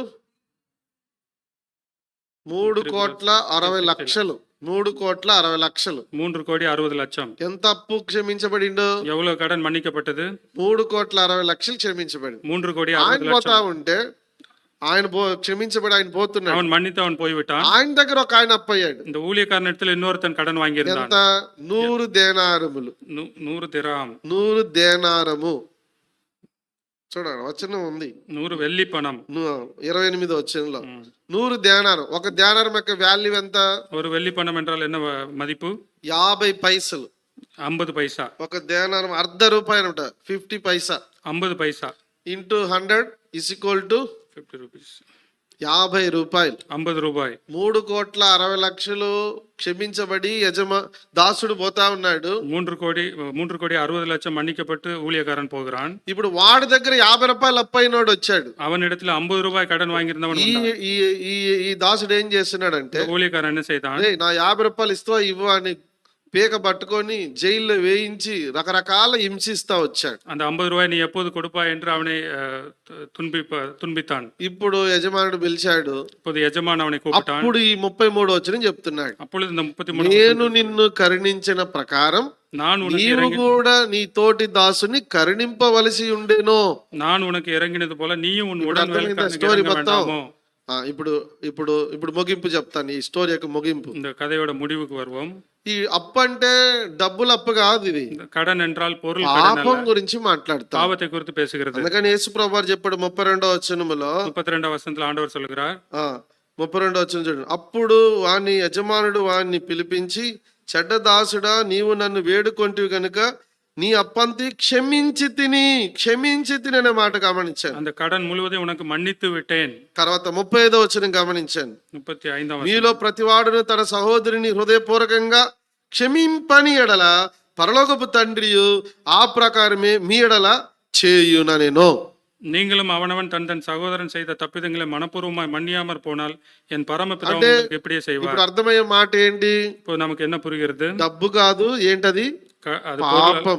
அது பொருள் அல்ல, அது ఇప్పుడు కరుణించుట అంటే ఏంటి అనే దానికి ఇంత వివరణ మీకు చెప్పాల్సి వచ్చింది. இரக்கம் என்பதற்கு என்ன అర్థం என்று అంటే ఇప్పుడు నేను చెప్పే మాట మీకు అర్థమైంది ఈ స్టోరీని బట్టి. இந்த கதையின்படி நாம் சொன்ன வார்த்தை కరుణించాడు, నేను నిన్ను కరుణించిన ప్రకారం అన్నాడు యజమానుడు. நான் உனக்கு இறங்கினது போல. అంటే మన పరలోక యజమానుడు ప్రభువైన యేసుక్రీస్తు వారు మనల్ని కరుణించడానికే ఈ భూమి మీదకి జన్మించాడు. நம்முடைய பரலோக எஜமானாகிய ஆண்டவரே இயேசு கிறிஸ்து நமக்கு இறங்குவதற்காக இந்த உலகத்திற்கு అంటే కరుణించడం అంటే ఏంటి ఇక్కడ మీనింగ్? இரக்கம் என்றால் என்ன அர்த்தம்? ఏంటి ఇక్కడ? క్షమించుట. ఏం క్షమించుట? మన పాపాలన్నీ క్షమించడానికి యేసుప్రభువారు ఈ భూమి நம்முடைய జన్మించాడు. பாவங்கள் எல்லாவற்றையும் மன்னிப்பதற்காக ஆண்டவர் இந்த సో உலகத்திற்கு ఇప్పుడు வந்தார். మీకు అర్థమైంది, క్లియర్ గా అర్థమైంది అనుకుంటా. இப்பொழுது புரிகிறது அல்லவா? ఆయన కరుణించడానికి ఈ భూమి మీద పుట్టాడంటే ఆయన కరుణించి మన పాపాలన్నీ క్షమించడానికి ఈ భూమి మీదకి పుట్టాడు. இரக்கம் కాட்டுவதற்காக இந்த உலகத்திற்கு வந்தார் என்றால் நம்முடைய பாவத்திலிருந்து நம்மை மன்னிப்பதற்காக வந்தார். భూలోకంలో మానవుడు పాపం చేయడానికి చేతైంది కానీ పాప క్షమార్పణ పొందడానికి చేత కాలేట్లేదు. பூமியில மனுஷன் செய்கிற பாவத்திலிருந்து மன்னிப்பதற்கு அவனுக்கு தகுதி இல்லை. అంటే మానవుడు పాపం చేయడానికి చేతైంది, పాపం చేయడానికి చేతైంది, పాపం చేయ அறிந்திருக்கிறான். பாவம் செய்ய அறிந்திருக்கிறான். అయితే పాపంలోని విడుదల పొందడానికి మార్గం తెలియలేదు. எவ்வாறு அந்த பாவத்திலிருந்து விடுதலை பெறுவது என்று அவனுக்கு దాన தெரியவில்லை. ధర్మాలు చేశాడు, தான தர்மங்கள் செய்தான், పుణ్య కార్యాలు చేశాడు, புண்ணிய காரியங்கள் செய்தான், వస్త్రదానం చేశాడు, வஸ்திர தானங்கள் செய்தான், రక్తదానం చేశాడు, ரத்ததானம் செய்தான், ఎన్నో చేసి చూస్తున్నాడు. ఎన్నో செய்து అయితే பார்க்கிறான். మానవుని పాపాలు క్షమించబడలా. எதுனாலும் பாவம் போகவில்லை. ఆ మందిరానికి వెళ్తాము, கோயிலுக்கு కానుకలు వేస్తాము, காணிக்கை చర్చిలో ఊడుస్తాము, అనంత మాత్రాన పాపాలు క్షమించబడు. ஆனால் அவனுடைய பாவங்கள் மன்னிக்கப்படவில்லை. అయితే పాపములంతటిని క్షమించడానికి ఆయన కరుణించడానికి ఈ భూమి మీద జన్మించాడు. பாவங்கள் எல்லாவற்றையும் மன்னிப்பதற்காக இறங்குவதற்காக ஆண்டவர் இந்த பூமியில பிறந்தார். ఇప్పుడు యేసుప్రభువారు ఎందుకొరకు పుట్టాడు? இயேசு கிறிஸ்து எதற்காக பிறந்தார்? మానవుని కరుణించడానికి, అనగా పాపాన్ని క్షమించడానికి. மாணவன் மேல் இறங்குவதற்காக, பாவத்தை மன்னிப்பதற்காக. నీ పాపాలు ఈ రోజు క్షమించబడిందా? ప్రశ్న.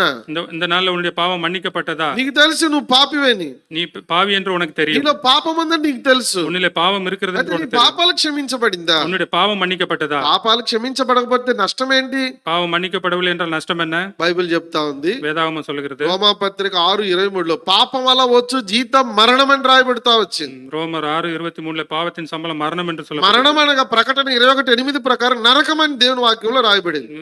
வெளிப்படுத்தின விசேஷம் 21:8 படி நரகம் என்று ఇప్పుడు అర్థం చేసుకోండి, మరణం అంటే ఏంటి? மரணம் என்றால் என்ன? నరకము. நரகம். వాస్తవానికి దేవుడు నరకం మనుషుల కొరకు కలుగు చేయలేదు. ஆண்டவர் நரகத்தை மனுஷனுக்காக ஏற்படுத்தவில்லை. అయితే సాతాను అనే దూతల కొరకు దేవుడు కలుగు చేశాడు. சாத்தானுடைய தூதர்களுக்காக அதை ஏற்படுத்தினார். అయితే సాతాను వలలో చిక్కుకున్నవారు, సాతాను గాలములో చిక్కుకున్నవారు ఆ నరకం వైపు పోతున్నారు. சாத்தானுடைய வலையில சிக்கிக் கொண்டவர்கள் சாத்தானுடைய தூண்டில சிக்கிக் கொண்டு அந்த நரகத்திற்கு போகிறார்கள். ఈ రోజు నేను చెప్పే మాట ఏంటంటే, ఇంకా ఇక్కడ రక్షణ మారు మనసు లేని వారికి చెప్పే మాట ఏంటంటే, இன்னும் இங்கே ரட்சிக்கப்படாமல் மனம் నీవు திரும்பாமல் పాపములో ఉన్నావని నీకు తెలుసు, பாவத்திலே நீ இருக்கிறாய் என்று உனக்கு నువ్వు ఏ தெரியும். పాపములో చిక్కుకొని ఉన్నావు నీకు తెలుసు. எந்த பாவத்தில் சிக்கிக் கொண்டிருக்கிறாய் என்று అయితే నీకు தெரியும். పాప క్షమార్పణ కలుగు చేయడానికి యేసుప్రభువారు ఈ భూమి మీద జన్మించాడు. பாவ மன்னிப்பு உண்டாகும்படி ஆண்டவர் இந்த உலகத்திலே பிறந்தார். ఆ యేసుప్రభువారు వద్దనుకుని వెళ్ళిపోతావా?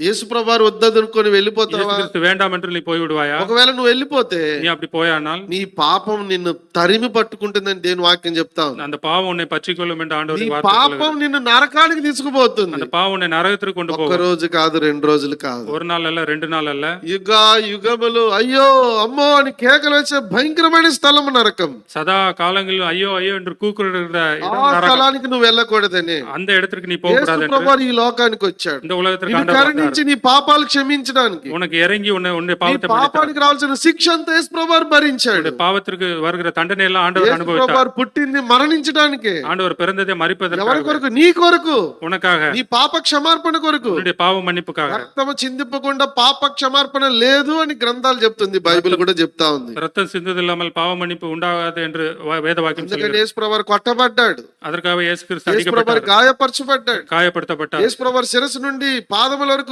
దెబ్బలు, గాయాలు, రక్తం అంతా కారిపోతా వచ్చి தலை முதல் கால் வரை காயங்கள், ரத்தம் ஆறு నీ ஆறு కొరకు, ஓடினது. உனக்காக, నీ పాపముల కొరకు, உன்னுடைய నీ பாவங்களுக்காக, పాప క్షమార్పణ కొరకు, உன்னுடைய பாவ నిన్ను மன்னிப்புக்காக, నరకం నుండి తప్పించి உன்னை நரகத்தில் పరలోకానికి చేర్చడానికి, பரலோகத்தில் கொண்டு నీ போவதற்காக, పాపాలు క్షమించబట్టానికి, உன்னுடைய பாவத்தை నిన్ను மன்னிப்பதற்காக, కరుణించే కరుణామయుడిగా యేసుప్రభువారు ఈ భూమి మీద జన్మించాడు.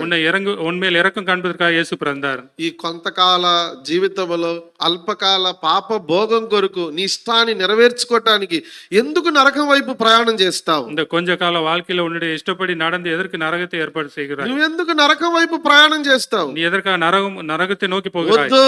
வேண்டாம். నరకము నుండి తప్పించబడాలంటే పాప క్షమార్పణ అవసరం. நரகத்திலிருந்து தப்பிக்கப்பட வேண்டுமானால் பாவ மன்னிப்பு அவசியம். పాప క్షమార్పణ యేసు ప్రభువారు కరుణించడం ద్వారా దొరుకుతుంది. பாவ மன்னிப்பு இயேசு கிறிஸ்துவின் இரக்கத்தின் மூலம் கிடைக்கிறது. పాప క్షమార్పణ కొరకు యేసు ప్రభువారు తన పరిశుద్ధ రక్తాన్ని అంతటిని కార్చాడు. பாவ மன்னிப்புக்கு ஆண்டவராக இயேசு கிறிஸ்து தன்னுடைய மொத்த ரத்தத்தையும் మరణించాడు, மரித்தார், సమాధి చేయబడ్డాడు, அடக்கம் మూడో பண்ணப்பட்டார், దినం మృత్యుంజడి లేచాడు. மூன்றாம் நாள் உயிரோடு యేసు இருந்தார். ప్రభా నేను పాపిని, இயேசு నా கிறிஸ்துவே நான் பாவி, పాపములను క్షమించుమని என்னுடைய பாவத்தை மன்னியும் என்று నీ నోటితో నీ పాపములను ఒప్పుకుంటే இந்த நாள்ல உன்னுடைய வாயினாலே அந்த నీ பாவத்தை அறிக்கை செய்ய పాపాలన్నీ உன்னுடைய క్షమించబడతాయి. பாவங்கள் எல்லாம் అప్పుడు மன்னிக்கப்படும். నీకు నిజమైన క్రిస్మస్. அப்பொழுது உனக்கு உண்மையான கிறிஸ்துமஸ். కనుక యేసు ప్రభు ఎందుకు పుట్టాడు? இயேசு கிறிஸ்து எதற்காக பிறந்தார்? మొదటగా முதலாவதாக విమోచించటానికి. నువ్వు மீட்பதற்காக. ఎక్కడైతే బానిసగా దాసుడుగా ఉన్నావో అక్కడి నుండి நீ విడిపించటానికి. எங்க எதற்கு அடிமையா இருக்கிற அங்கிருந்து விடுவிப்பதற்காக. రెండవది, இரண்டாவதாக ఎందుకొరకు యేసు ప్రభు పుట్టాడు? எதற்காக இயேசு பிறந்தார்? రక్షణ శృంగంగా ఆయన పుట్టాడు, రక్షణ కలుగు చేయటానికి. ரட்சணை கொம்பாக அவர் பிறந்தார், ரட்சிப்பதற்காக. మూడవది, மூன்றாவதாக ఎందుకొరకు యేసు ప్రభు పుట్టాడు? எதற்காக ஆண்டவர் பிறந்தார்? కరుణించుటకు, இரக்கம் అనగా காண்பிப்பதற்காக, క్షమించుటకు, மன்னிப்பதற்காக. అనగా తన రక్తాన్ని కార్చి మరణించి తిరిగి లేచి సర్వలోక మానవాళి పాపానికి క్షమార్పణ కలిగించడానికి. ரத்தம் சிந்து மரித்து அடக்கம் பண்ணப்பட்டு உயிரோடு எழுந்து சகல ஜனங்களின் பாவத்தை மன்னிப்பதற்காக. ఇది మూడవది. இது மூன்றாவது. నాలుగో మాటకి వెళ్తాం. நான்காவதாக రండి లూకా సువార్త మొదటి అధ్యాయం லூக்கா 1ஆம் அதிகாரம் 4వ మాట నేను చదువుతాను. நான்காவதாக నేను చదివే సెంటెన్స్ గమనించండి, ఎక్కడ ఉందో చూడండి. అలా చివరిలోకి రండి, తెలుగులో చివరిలోకి రండి. கடைசி பாகம். పరిశుద్ధముగాను నీతిగాను ఆయనను సేవింపను అనుగ్రహించుటకును ఈ రక్షణ కలుగజేసెను. చివరిలో తెలుగులో, తమిళ్లో ఎక్కడ ఉంది వెతకండి త్వరగా. పరిశుద్ధముగాను నీతిగాను ఆయనను సేవింపను అనుగ్రహించుటకును ఈ రక్షణ కలుగజేసెను. ఇంకా మీకు దొరకలేదు తమిళ బైబిల్లో? 71. ఓకే, 71.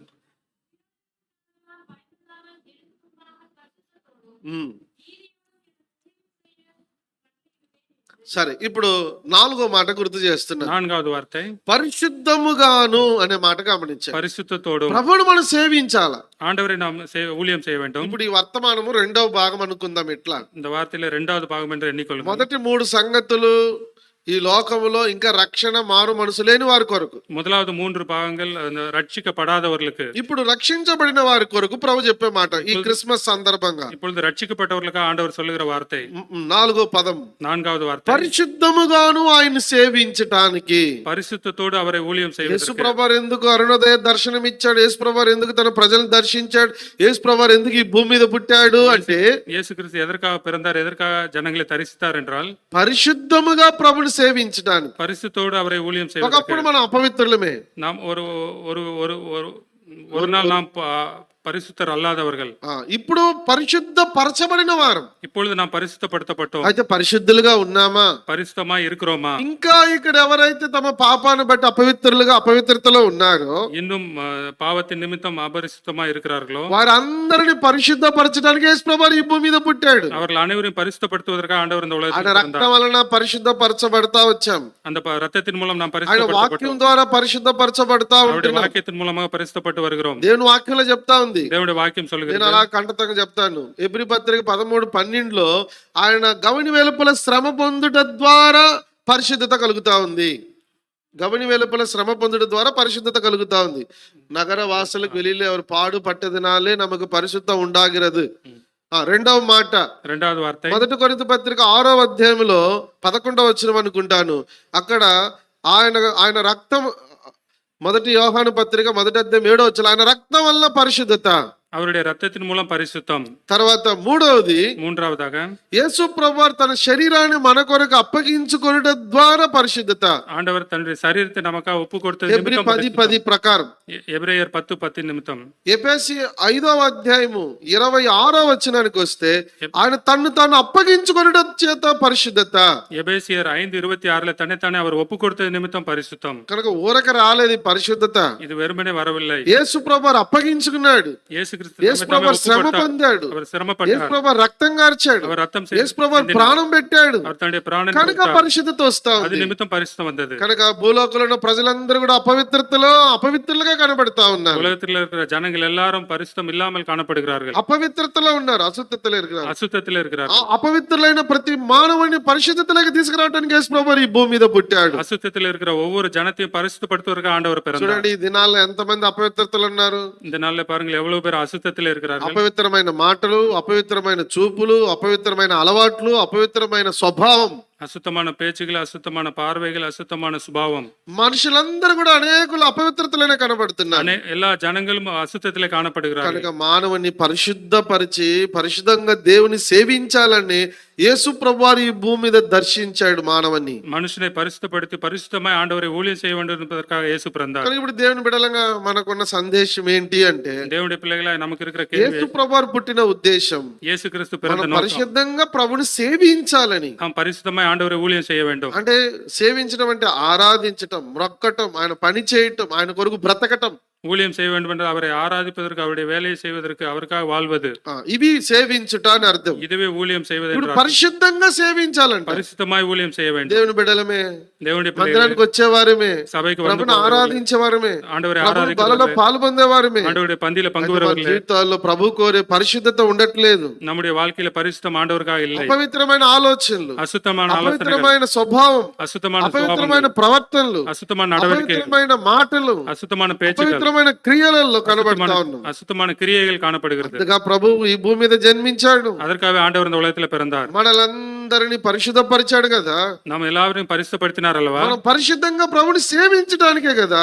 பரிசுத்தமாய் ஆண்டவருக்கு మనం ஊழியம் செய்வதற்காக పరిశుద్ధంగా அல்லவா? ప్రభుని సేవించలేక అపవిత్రతతో ఎలాగ ప్రభుని సేవించగలం? அசுத்தத்தோடு நாம் பரிசுத்தமான தேவனை எவ்வாறு ஊழியம் செய்வோம்? కనుక పరిశుద్ధత ఉంటేనే ప్రభుని సేవించగలం. பரிசுத்தமா இருந்தால் மட்டுமே ஆண்டவருக்கு ஊழியம் செய்வது. నాలుగో పదం ఏంటి అంటే, நான்காவது வார்த்தை என்னவென்றால், యేసు ప్రభువారు ఎందుకొరకు ఈ భూమి మీద పుట్టాడు అంటే, இயேசு கிறிஸ்து இந்த உலகத்தில் எதற்காக பிறந்தார் என்றால், మనుషులందరినీ పరిశుద్ధపరచటానికి. மனுஷர் எல்லாரையும் பரிசுத்தப்படுத்துவதற்கு. అలాగూ పరిశుద్ధపరచబడిన వారు அவ்வாறு பரிசுத்தப்படுத்தப்பட்டவர்கள் ప్రభుని సేవించటానికి, ஆண்டவரை ஊழியம் అంటే செய்வதற்காக, పరిశుద్ధతతో ప్రభుని సేవించటానికి. பரிசுத்தோடு ஆண்டவரை ஊழியம் செய்வதற்காக. இது ఇప్పుడు நான்காவது. ఐదో మాటతో నేను ముగింపులకు వస్తాను. ஐந்தாவது வார்த்தையோட நம்ம முடிவுக்கு வருவோம். ఐదో మాట ఏమని రాయబడింది? ஐந்தாவது வார்த்தை என்ன சொல்லுகிறது? పరిశుద్ధముగాను నీతిగాను ఆయనను సేవింపను అనుగ్రహించెను. பரிசுத்தத்தோடும் நீதியோடும் அவருக்கு ஊழியம் செய்ய பண்ணி. ఇప్పుడు ఐదో పదం నీతి అనే పదం రాయబడతా వచ్చింది. நீதி என்ற வார்த்தை காணப்படுகிறது. యేసు ప్రభువారు ఎందుకొరకు ఈ భూమి మీదకి వచ్చి ఎందుకొరకు శ్రమ పొందాడు చూడండి బైబిల్లో. పేతురు రాసిన పత్రిక, పేతురు రాసిన రెండవ పత్రిక, 2 పేతురు, క్షమించాలి, మొదటి పేతురు పత్రిక 3:18. 1 పేతురు 3:18. 3:18. అందరు చదువుతాం, అందరు எல்லாரும் சேர்ந்து ఆల్టుగెదర్. ఏలయనగా మనలను దేవుని ఎద్దుకు తెచ్చుటకు అనీతిమంతుల కొరకు నీతిమంతుడైన క్రీస్తు శరీర విషయములో చంపబడి ఆత్మ విషయంలో బ్రతికింపబడి పాపముల విషయములో ఒక్కసారే శ్రమ పడెను. అనీతిమంతుల కొరకు అనే మాట గమనించండి. அநீதி உள்ளவர்களுக்கு, అనీతిమంతుల కొరకు నీతిమంతుడైన క్రీస్తు శరీరములో చంపబడే. அநீதி உள்ளவர்களுக்கு பதிலாக நீதி உள்ளவராய் ஒரு தரம் பாடுபட்டார். ఇప్పుడు యేసు ప్రభువారు నీతిమంతుడు అని రాయబడింది.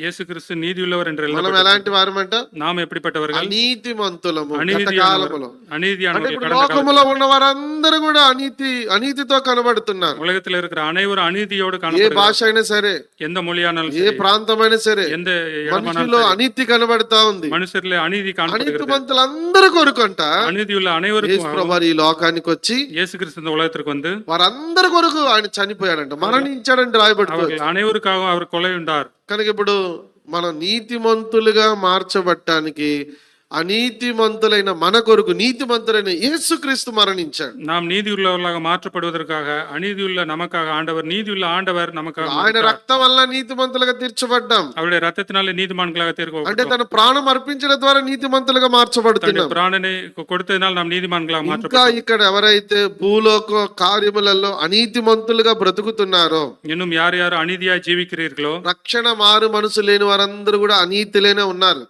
ரட்சிப்பு மனம் திரும்புதல் இல்லாத எல்லாரும் அநீதியிலே இருக்கிறார்கள். మిమ్మలను నీతిమంతులుగా మార్చడానికి యేసు ప్రభువు ఈ భూమి మీద పుట్టి మరణించాడు. உங்களை நீதிமான்களாக மாற்றுவதற்காக ஆண்டவர் இந்த உலகத்தில் பிறந்து மரித்தார். ఇప్పుడు యేసు ప్రభువు ఎందుకు పుట్టాడు? இயேசு கிறிஸ்து எதற்காக பிறந்தார்? మనిషిని అనీతిమంతుని నీతిమంతునిగా మార్చటానికి. அநீதியுள்ள மனுஷனை நீதிமான்களாக மாற்றுவதற்காக. ఇప్పుడు మనం దేవుని బిడ్డలంగా మనం ఆలోచించే మాట ఏంటంటే, தேவனுடைய பிள்ளைகளாக நாம் யோசிப்பது ప్రభు என்னவென்றால், మనల్ని కూడా నీతిమంతులుగా మార్చాడు కదా. ஆண்டவர் நம்மை நீதிமான்களாக மாற்றினார் அல்லவா? ఇప్పుడు నీతిమంతులుగా కొనసాగుతున్నామా? நாம் நீதியிலே முன்னேறி செல்கிறோமா? నీతిమంతులుగా బ్రతుకుతున్నామా? நீதியிலே வாழ்கிறோமா? నీతిమంతులుగా ఈ భూమి మీద మనం కనబడుతున్నామా? நீதியுள்ளவர்களாக உள்ளவர்களாக இந்த உலகத்திலே காணப்படுகிறோம். కనుక భూమి మీద ఎంతో మంది భక్తులైన వారు నీతిమంతులుగా కనబడుతూ వచ్చారు. இந்த உலகத்திலே எவ்வளவு பரிசுத்தவான்கள் நீதியாய் காணப்பட்டு வந்தார்கள். చూడండి, ఒక మాట నేను గుర్తు చేసి ముగింపులోకి వస్తాను. ஒரு வார்த்தையை பார்த்து முடிவுக்கு வருவோம். హెబ్రీ పత్రిక 11వ అధ్యాయం எபிரேயர் 11 4వ వచనం అందరం చదువుతాం. 4వ వచనం అందరం కలిసి చదువుతాం. 4 వచనం. హెబ్రీ పత్రిక 11:4 అందరం కలిసి చదువుతాం. విశ్వాసమును బట్టి హేబేలు కయీను కంటే శ్రేష్టమైన బలి దేవునికి అర్పించాను. దేవుడు అతని అర్పణల గురించి సాక్ష్యం ఇచ్చినప్పుడు అతడు ఆ విశ్వాసం బట్టి నీతిమంతుడని సాక్ష్యం పొందాను. అతడు మృతి పొంది ఆ విశ్వాసం ద్వారా మాట్లాడుచున్నాడు. నీతిమంతుడని సాక్ష్యం పొందెను. அவன் நீதிமான் என்று சாட்சி பெற்றான். ఎవరు నీతిమంతుడు? யார் நீதிமான்? హేబేలు నీతిమంతుడని సాక్ష్యం పొందాడు. ஆபேல் நீதிமான் என்று சாட்சி பெற்றான். కయ్యను నీతిమంతుడని సాక్ష్యం పొందలా. காயின் நீதிமான் என்று సాక్షి பெறவில்லை. కనుక ఈ రోజు దేవుని బిడలంగా మనం దేవుని మందిరంలో ఉంటున్నాం, అయితే నీతిమంతులని సాక్ష్యం పొందామా? இந்த நாள்ல தேவனுடைய பிள்ளைகள் என்று நாம் இந்த சபையில இருக்கிறோம். நீதிமான் என்று சாட்சி இருக்கிறதா? నీతిమంతులని పిలవబడుతున్నామా? நீதிமான் என்று அழைக்கிறார்களா? ఒకవేళ మనం నీతి ప్రభు కోరే నీతి మనలో లేకపోతే మనం ఎట్లా నీతిమంతులుగా పిలవబడతాం? ஆண்டவருக்காக நம்மிடத்தில் நீதி இல்லை என்றால் நாம் நீதிமான் என்று எப்படி యేసు அழைக்கப்படுவோம்? ప్రభువు పుట్టిన ఉద్దేశం మనల్ని నీతిమంతులుగా మార్చడానికి. இயேசு கிறிஸ்து பிறந்தது நோக்கம் நம்ம எல்லாரும் நீதிமானாக ప్రభు மாற்றுவதற்கு. కొంతమందిని నీతిమంతులుగా మార్చాడు. ஆண்டவர் அநேகரை நீதிமான்களா అయితే மாற்றினார். నీతిమంతులుగా సాక్ష్యం పొందిన వారుగా నీతిని కాపాడుకుంటున్నామా? நீதிமான் என்று சாட்சி பெற்று நீதியை காத்துக் கொள்கிறோம். యేసు ప్రభువు ఈ భూమి మీద ఉన్నప్పుడు இயேசு கிறிஸ்து இந்த ఆయన உலகத்தில் இருக்கும்போது నీతిమంతుడని సాక్ష్యం పొందాడు. அவருக்கு நீதிமான் என்று சாட்சி உண்டு. హేబేలు నీతిమంతుడని సాక్ష్యం పొందాడు. ஆபேல் நீதிமான் என்று ఇలా சாட்சி பெற்றான். భక్తులు ఎంతో మంది నీతిమంతులని సాక్ష్యం పొందుతూ వచ్చారు. அநேக பக்தர்கள் நீதிமான் என்று சாட்சி பெற்றார்கள். అబ్రహాము నీతిని బట్టి ఆయన నీతిమంతుడిగా సాక్ష్యం పొందుతూ వచ్చాడు. ஆபிரகாம் அவனுடைய நீதி நிமித்த நீதிமான் என்று சாட்சி ఈ பெற்றான். రోజు మన నీతి ఎలా ఉంది? நம்முடைய நீதி మన எப்படி இருக்கிறது? నీతిమంతులుగా ఉన్నామా లేక అనీతిమంతులుగా ఉంటున్నామా? நாம் நீதிமானாக இருக்கிறோமா அநீதியுள்ளவர்களா இருக்கிறோமா? మన జీవితంలో నీతి కనబడతా ఉందా? అనీతి కనబడతా ఉందా? நம்முடைய வாழ்க்கையில நீதி காணப்படுகிறதா அநீதி காணப்படுகிறதா? మనల్ని పరిశీలించుకోవటం కూడా ప్రాముఖ్యమే. நம்முடைய சோதித்து பார்ப்பது கூட దేవుని முக்கியம். బిడ్డలంగా పరిశుద్ధంగా ప్రభుని సేవించాలా? தேவனுடைய பிள்ளைகளாக பரிசுத்தமாய் ஆண்டவருக்கு ஊழியம் దేవుని செய்ய வேண்டும். బిడ్డలంగా నీతితో ప్రభుని సేవించడం అనేది ప్రాముఖ్యం. தேவனுடைய பிள்ளைகளாக நீதியோடு ஆண்டவருக்கு ஊழியம் செய்வது ఆయన முக்கியம். అందుకనే తన ప్రజలను దర్శించెను. அதற்காகவே அவர் தன்னுடைய ஜனங்களை కానీ தரிசித்தார். ఇప్పుడు క్రిస్మస్ సందేశం ముగింపులోకి వస్తున్నాం. இந்த கிறிஸ்துமஸ் செய்தி முடிவுக்கு வருகிறோம். యేసు ప్రభువారు ఎందుకొరకు పుట్టాడు? இயேசு கிறிஸ்து எதற்காக பிறந்தார்? మొదటగా முதலாவதாக దాసత్వం నుండి విమోచించటానికి. பாவத்திலிருந்து நம்மளை விடுவிப்பதற்காக. దాసత్వం నుండి அடிமைத்தனத்திலிருந்து நம்மளை ఇంకా விடுவிப்பதற்காக. నువ్వు ఎక్కడెక్కడ ఏ కార్యాలలో బానిసగా చిక్కుకొని ఉన్నావో నీకు తెలుసు. நீ என்னென்ன காரியங்கள்ல நீ அடிமைத்தனத்தில் இருக்கிறாய் என்று உனக்கு தெரியும். ప్రభు నిన్ను విమోచించటానికి క్రయధనంగా తన ప్రాణమే పెట్టాడు. உன்னை விடுவிப்பதற்காக ஆண்டவர் தன்னுடைய ஜீவனையே கொடுத்தார். ఆ ప్రభు నీకొద్దా? அந்த ஆண்டவர் உனக்கு ఆయన வேண்டாமா? అందుకొరకే కదా పుట్టాడు. அதற்காகவே அவர் பிறந்தார். నిన్ను அல்லவா? విమోచించడానికే కదా పుట్టాడు. உன்னை மீட்பதற்காகவே அவர் నువ్వు பிறந்தார். ఈ రోజు ప్రభు వద్దని వెళ్ళిపోతావా? இந்த நாள்ல நீ ஆண்டவர் வேண்டாம் என்று போவாயா? రెండవది, ఆయన రక్షణ శృంగంగా ఈ భూమి మీద జన్మించాడు. இரண்டாவது ரட்சணிய கொம்பாக இந்த உலகத்திற்கு பிறந்தார். నిన్ను రక్షించడానికి, உன்னை ரட்சிப்பதற்காக, నిన్ను తప్పించాలని, உன்னை నిన్ను தப்புவிப்பதற்காக, కాపాడాలని. உன்னை காப்பாற்றுவதற்காக. ఎక్కడి నుండి? எங்கே இருந்து? గాలములో చిక్కుకొని ఉన్నావు, தூண்டிலே சிக்கிக் கொண்டிருக்கிறாய், వలలో చిక్కుకొని ఉన్నావు, வலையிலே சிக்கிக் கொண்டிருக்கிறாய், ఉరిలో చిక్కుకొని ఉన్నావు. பரியிலே சிக்கிக் నిన్ను கொண்டிருக்கிறாய். రక్షించడానికి రక్షకుడుగా యేసు ప్రభువు ఈ భూమి మీదకి వచ్చాడు. உன்னை ரட்சிப்பதற்காக ரட்சகராக இந்த உலகத்திற்கு నువ్వు வந்தவர் வந்தார். ఎక్కడెక్కడో చిక్కుకొని ఉన్నావు. నీ లైఫే పాడైపోతా ఉంది. நீ எங்கெங்கே சிக்கிக் கொண்டு உன்னுடைய வாழ்க்கை నీ வீணாய் போகிறது. జీవితంలో దుఃఖం, నీ జీవితంలో నెమ్మది లేదు. உன்னுடைய வாழ்க்கையில துக்கம் நிம்மதி இல்லை. ఏ కాలంలో చిక్కుకొని ఉన్నావు, எந்த எந்த ఏ వలలో தூண்டிலே சிக்கிக் చిక్కుకొని ఉన్నావు. கொண்டிருக்கிறாய், எந்த வலையிலே சிக்கிக் ప్రభు నిన్ను கொண்டிருக்கிறாய். విడిపించాలని, నిన్ను రక్షించాలని రక్షకుడుగా పుట్టాడు. ஆண்டவர் உன்னை விடுவிப்பதற்காக தப்புவிப்பதற்காக ரட்சகராக பிறந்தார். మూడవది, నిన్ను కరుణించడానికే పుట్టాడు. மூன்றாவது உண்மையில் இரக்கம் கொடுப்பதற்காக అంటే నీ ஆண்டவர் பிறந்தார். పాపాలన్నీ క్షమించడానికి. உன்னுடைய பாவங்களை எல்லாம் மன்னிப்பதற்காக.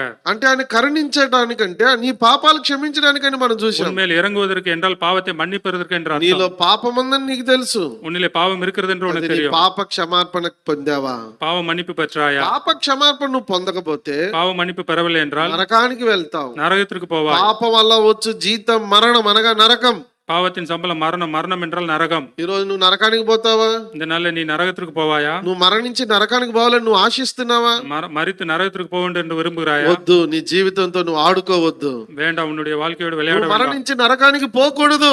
நீ மரித்து நரகத்திற்கு போக கூடாது. అందుకని యేసు ప్రభువు ఈ భూమి మీద జన్మించాడు. அதற்காக இயேசு இந்த உலகத்தில் பிறந்தார். అదే నిజమైన క్రిస్మస్. அதுவே నిజமான கிறிஸ்துமஸ். నీ పాపాన్ని క్షమించడానికి, నిన్ను కరుణించడానికి పుట్టాడు. உன்னுடைய பாவத்தை மன்னிப்பதற்காக, இறங்குவதற்காக ஆண்டவர் பிறந்தார். ఇది మూడవది. இது மூன்றாவது. నాలుగవది, நான்காவது, పరిశుద్ధముగా నువ్వు ప్రభుని సేవించాలని ప్రభు పుట్టాడు. பரிசுத்தமாய் நீ ஆண்டவரை ஊழியம் செய்வதற்கு ஆண்டவர் பிறந்தார். నీ జీవితంలో అపవిత్రత ఉంది, உன்னுடைய నీ வாழ்க்கையில அசுத்தம் ప్రవర్తనలో இருக்கிறது. అపవిత్రత ఉంది, உன்னுடைய ప్రవర్తనలో உன்னுடைய நடவடிக்கையில నీ அசுத்தம் இருக்கிறது. చూపులలో అపవిత్రత ఉంది, உன்னுடைய பார்வையில నీ அசுத்தம் இருக்கிறது. మాటలలో అపవిత్రత ఉంది, உன்னுடைய பேச்சில அசுத்தம் இருக்கிறது. నీ వ్యక్తిగత రహస్య జీవితంలో అపవిత్రత உன்னுடைய కనబడుతోంది. தனிப்பட்ட வாழ்க்கையில ரகசிய வாழ்க்கையில அசுத்தம் నువ్వు காணப்படுகிறது. అపవిత్రాలుగా ఉండాలనేది కాదు ప్రభు యొక్క ఉద్దేశం. நீ அசுத்தமா இருக்கக்கூடாது என்றது ஆண்டவருடைய உத்தேசம். నువ్వు పరిశుద్ధపరచబడాలని ప్రభు ఈ భూమి మీద జన్మించాడు. நீ பரிசுத்தப்பட வேண்டும் என்று ஆண்டவர் இந்த உலகத்திலே பிறந்தார். ఇటు పరిశుద్ధత నీకొద్దా? இந்த பரிசுத்தம் உனக்கு வேண்டாமா? ఆఖరిగా 5వ పదం, கடைசியாக ஐந்தாவதாக, నీతిగా ప్రభుని సేవించాలని ప్రభు కోరిక. நீதிமானாய் ஆண்டவருக்கு ஊழியம் செய்ய வேண்டும் என்பது అయితే ஆண்டவருடைய விருப்பம். మనం చదివాం 2వ పేతురులో 1 పేతురులో 3:18 మనుషులందరూ కూడా అనీతిమంతులే. நாம் 1 பேதுரு 3:18 வாசித்த மனிதர் எல்லாரும் அநீதியுள்ளவர்கள். దేవుని వాక్యం చెప్తుంది నీతిమంతుడు లేడు, ఒక్కడు లేడు. రోమపత్రిక 3:11 ரோமர் 3:11 நீதிமான் ஒருவனும் இல்லை என்று சொல்கிறார். అందరూ కూడా నీతి లేని వారుగా ఉన్నారు, కనబడతా ఉన్నారు. எல்லாரும் அநீதியிலே காணப்படுகிறார்கள். అయితే నీవు కూడా నీతి లేని స్థితిలోనే ఉన్నావు. நீ கூட நீதி இல்லாத நிலையில இருக்கிறாய். నిన్ను నీతిమంతురాలుగా మార్చడానికి యేసుప్రభు తన రక్తాన్ని కార్చాడు. உன்னை நீதிமானாய் மாற்றுவதற்கு ஆண்டவர் ரத்தத்தை சிந்தினார். అందుకొరకే ఈ భూమి మీద పుట్టాడు, அதற்காக இந்த உலகத்துல பிறந்தார். అందుకొరకే నీ కొరకు అప్పగించుకున్నాడు, அதற்காக தன்னைத்தானே ஒப்பு అందుకొరకే கொடுத்தார். ఆయన యేసుప్రభు సిలువేయబడ్డాడు. அதற்காக ஆண்டவர் சிலுவையில் அறையப்பட்டார். ఎటు చూసినా గాయాలు, எங்க பார்த்தாலும் ఎటు చూసినా காயங்கள், దెబ్బలు. எங்க பார்த்தாலும் ఎవరి காயங்கள். కొరకు? யாருக்காக? నీ కొరకు. உனக்காக. దీనుడుగా పశువుల పాకలో కనబడ్డాడు, தாழ்மையுள்ளவராய் மாட்டு தொழுவத்தில் காணப்பட்டார். నీ కొరకై. உனக்காக. కల్వరి సిలువలో ఆయన నీ కొరకు గాయపరచబడిన వాడుగా కనబడ్డాడు, నీ కొరకై. உனக்காக கல்வாரி சிலுவையிலே காயம் கொண்டவராய் காணப்பட்டார். ఎటు చూసినా రక్తం కారిపోతా ఉంది. எங்க பார்த்தாலும் ரத்தம் சாரசாராய ஓடுகிறது. ఎందుకంటే எதற்கென்றால் నీ కొరకై. உனக்காக. ఎందుకంటే எதற்காக? నిన్ను విమోచించడానికి. உன்னை மீட்பதற்காக. ఎందుకంటే నీకు రక్షణ ఇవ్వటానికి, உனக்கு ரட்சிப்பு నిన్ను கொடுப்பதற்காக, కరుణించడానికి, உண்மையில் இரக்கம் నిన్ను காட்டுவதற்காக, పరిశుద్ధపరచటానికి, உன்னை నిన్ను பரிசுத்தப்படுத்துவதற்காக, నీతిమంతులుగా உன்னை మార్చటానికి நீதிமானாய் மாற்றுவதற்காக యేసుప్రభు వారు పుట్టి సిలువలో తన ప్రాణాన్ని పోగొట్టుకున్నాడు. இயேசு கிறிஸ்து பிறந்து சிலுவையிலே மரித்தார், సమాధి చేయబడ్డాడు. அடக்கம் பண்ணப்பட்டார். 3వ దినం మృత్యుంజయుడు లేచాడు, மூன்றாவது நாள் ఉயிரோடு పరలోకానికి వెళ్ళాడు, பரலோகத்திற்கு తిరిగి சென்றார். రాబోతున్నాడు. திரும்பி வரப்போகிறார். యేసుప్రభు వారిని నమ్ముకున్నావా? இயேசு ఒకవేళ క్రైస్తవ కుటుంబంలో పుట్టుండొచ్చు, ஒருவேளை கிறிஸ்துவ క్రైస్తవ குடும்பத்தில் పేర్లు பிறந்திருக்கலாம், పెట్టుకుండొచ్చు, கிறிஸ்துவ பேர் இருக்கலாம், మందిరానికి కూడా వస్తూ పోతుండొచ్చు. சபை கூட வந்து போயிருக்கலாம். అయితే ఈ చెప్పిన ఈ 5 అనుభవాలు నీలో ఉన్నాయా? என்று சொல்லப்பட்ட இந்த 5 నీవు அனுபவங்கள், విమోచించబడ్డావా? நீ மீட்கப்பட்டாயா? నీవు రక్షించబడ్డావా? நீ ரட்சிக்கப்பட்டாயா? నీ పాపాలు క్షమించబడిందా? பாவங்கள் மன்னிக்கப்பட்டதா? పరిశుద్ధత కలిగి ఉన్నావా? பரிசுத்தோடு నీతి இருக்கிறாயா? కలిగి ఉన్నావా? நீதியோடு ఒకసారి இருக்கிறாயா? ఆలోచించు. ஒருவேளை யோசித்து பார். అయితే ఇవన్నీ లేకుండా వెళ్ళిపోవద్దు. இது எல்லாம் இல்லாமல் போகாது. எங்கிருந்து యేసుప్రభు ఇవన్నీ నీకు ఇవ్వటానికి యేసుప్రభు ఈ భూమి మీద జన్మించాడు. இது எல்லாவற்றையும் உனக்கு கொடுப்பதற்காக ஆண்டவர் உலகத்துல பிறந்தார். రండి మోకరిద్దాం, కండ్లు మూసుకుందాం. ముగింపు మాటలు.